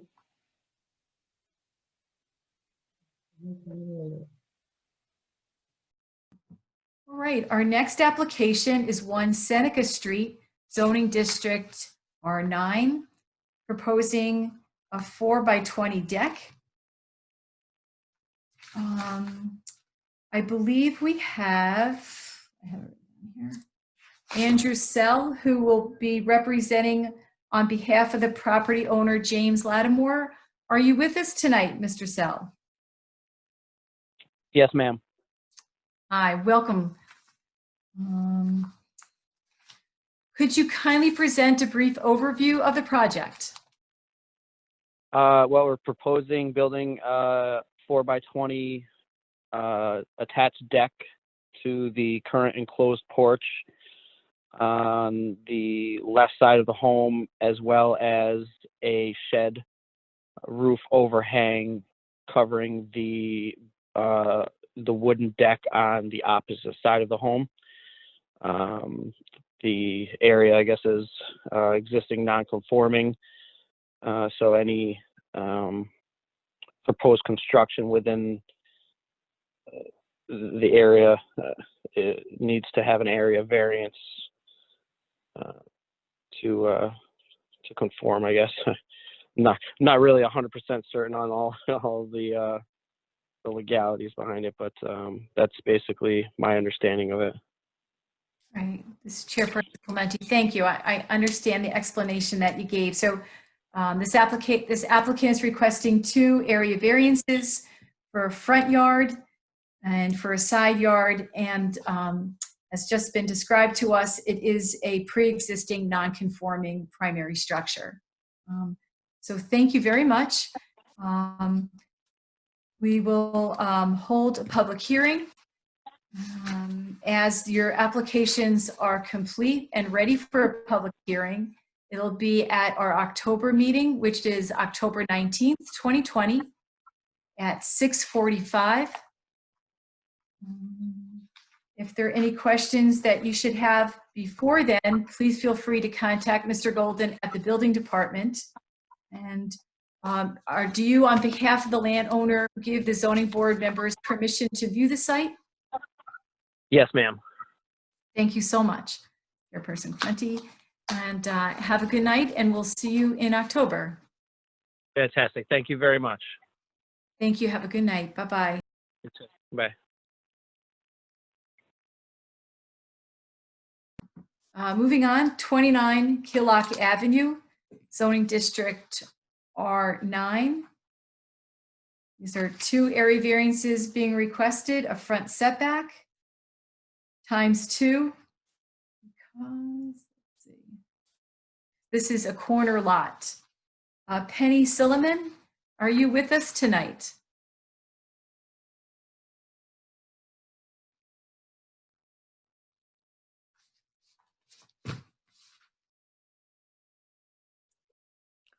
This is Pat Polito. I don't see her on my list of participants. Okay. Did you see her at one point this evening? Not sure, to be honest with you. Because we've had people in and out all night. Sure, no problem. No problem. I understand. Right. Well, we still have one more application. So if perhaps Ms. Penny Silverman does come and join the meeting, we'll certainly go review her information. But if not, we'll postpone this to the October meeting. And just so happens that it would be at 7 o'clock. I'll put this aside and we'll move on, knowing that we could always go back to it tonight if the applicant does join us. So at 770 Hoosick Road, Leon, the applicant for 2 applications tonight, One is for a drive-through, the other is for a parking space. I don't know which order the applicant wants to take it in, and that's fine, whichever they prefer. Is there a representative for the applicant with us tonight?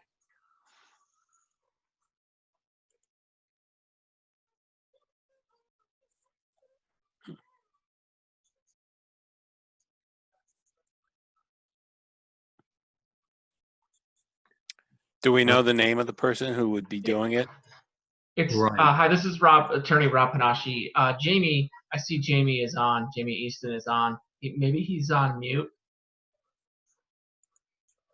Jamie, He are is you there? muted. Yeah.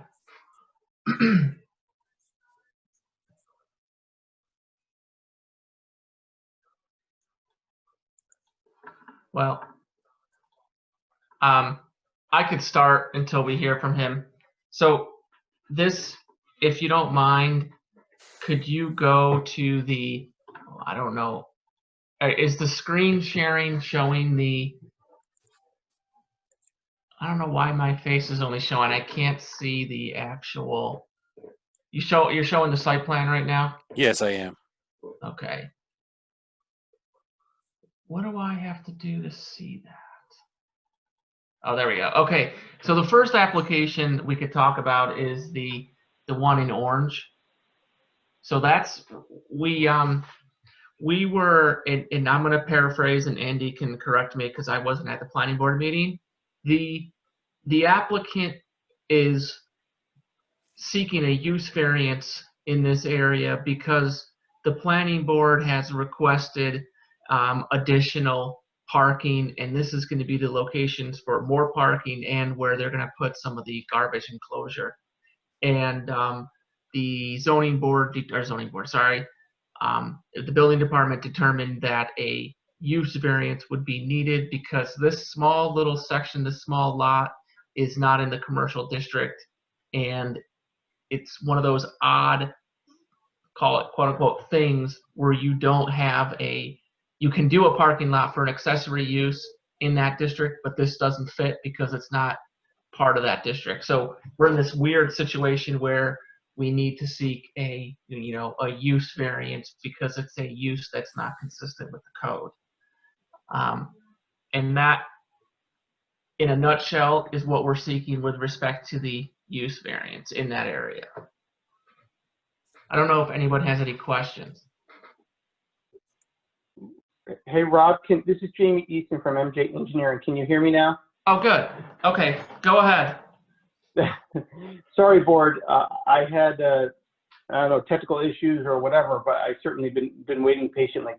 Yes, so as Rob mentioned, thank you, Rob, for jumping in there. There is 2 area variances being requested for this project and 1 use variance.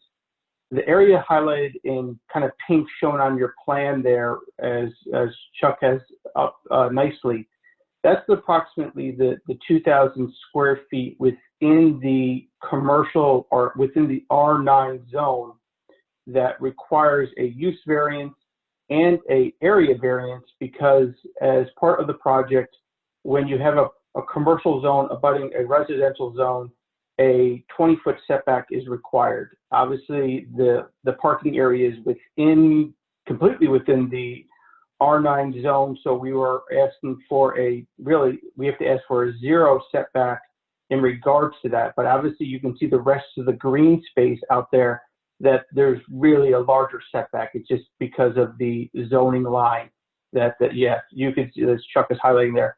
That's all grass. That's all part of the stormwater management system. So it's not 0 feet from the property line, because everything highlighted in green is the property owner. It's just really the zoning line in this case. The other area variance that we were requesting was previously approved by the board for Wendy's, which is up in front and right next to the existing Hoffman's Car Wash. The previous design had the pavement for the drive-through comes very close to the right-of-way line out in front, and that previous request was granted for the Taco Bell, as it was heard earlier tonight, but because this is where the Taco Bell was supposed to go, but we had a delay in our project, that area variance is granted for the drive-through. We are asking for the same area variance that was granted before as part of this project, but obviously a different tenant just for that front setback right there. So those are the two area variances that apply for this project and the one use variance applying for this project.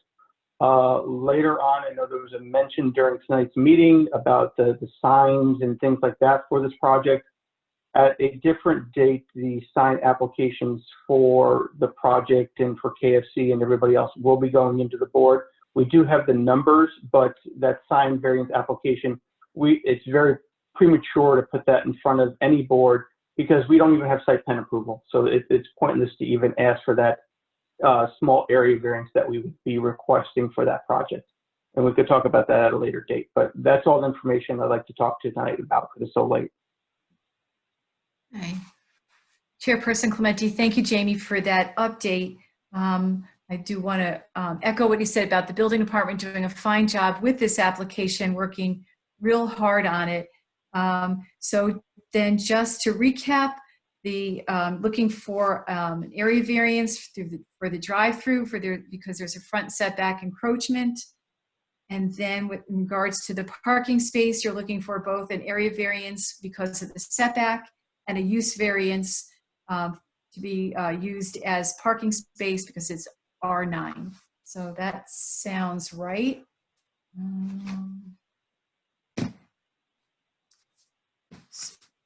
So this will go on the agenda for the Zoning Board of Appeals special meeting, which will be held on October 15th, 2020, as a joint meeting with the Planning Board. And it will be the second item on the agenda as Mr. Palmetto's application will be entertained first. Have any other comments at this time? Attorney Gilchrist here, and we'll just confirm with the zoning board that it'll be placed on the agenda for the zoning board special meeting, which will be a joint meeting with the planning board for purposes of holding a joint public hearing with the planning board. The planning board public hearing will be on the site plan. The zoning board public hearing will be on the 3 requested variances, and that will be held jointly. Sounds good. Okay. Well, thank you very much. Thank you. Good night. Okay, good night. Bye. All right. Hey. This is Pat Polito. Somebody just signed in. Okay. Could that be who we're looking for? Penny Silliman?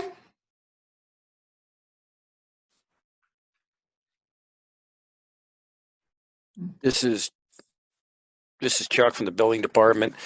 I did contact Ms. Silverman. She is currently at work, and she said she was going to call in, and hopefully that is her. I did give her the information for calling in. So let's see if she responds.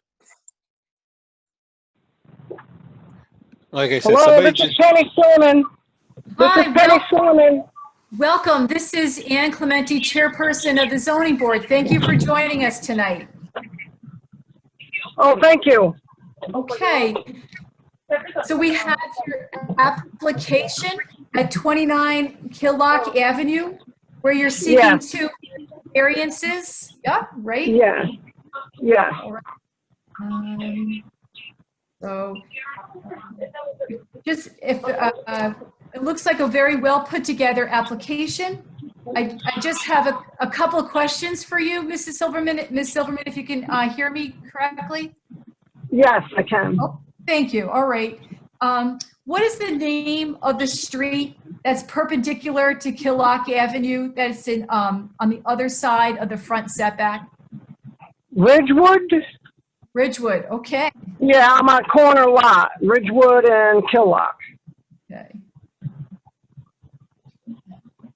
Okay.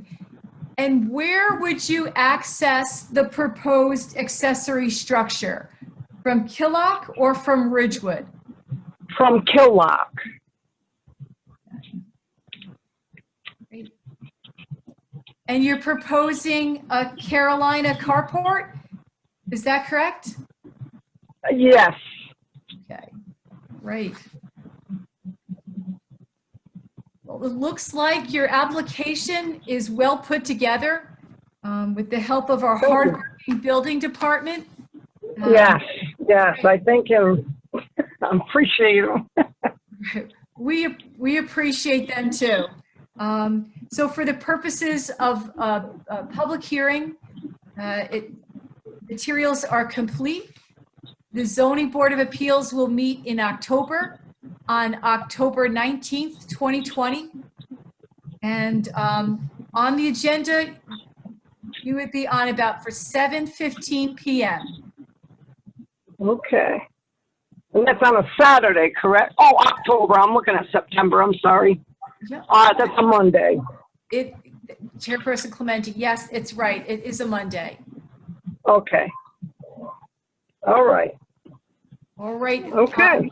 Good. And if you have any questions before then, please feel free to contact Mr. Golden at the building department. Okay. Chairperson Clementi? Yes. Just review the times, because maybe I'm missing something, but I had 7 o'clock, so. This is Chuck from the building department, and I was going to ask about that too. Okay. I thought I missed the 7 o'clock. I think what the issue was is we put Jamie of MJ Engineering. He just kind of, I think, mentally took a spot of 7 p.m. where actually he is going to be on the 15th, not on the 19th. So I believe that the start for the 29 Killock will be 7 p.m.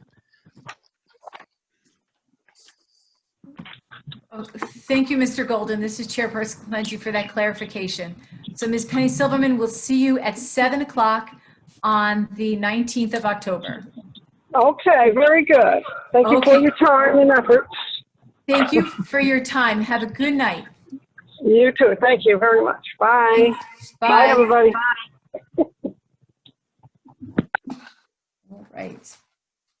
This is Chairperson Clementi asking if there's any other items of new business.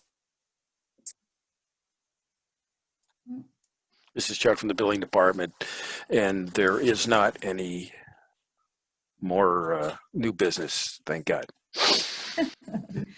Okay, Chairperson Clementi, just to let everyone know, our next meeting, as said throughout this meeting, is October 19th, 2020. Most likely it will be in person.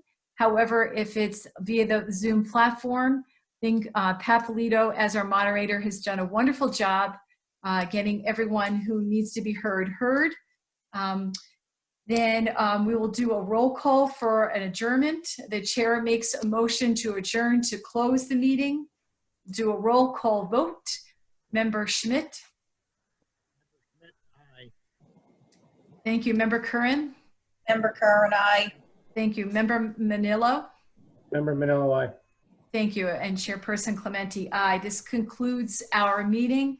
Again, thank you, Pat, for acting as our highly accomplished moderator, and wish you all a good night. Take care and thank you. Aye. Good night.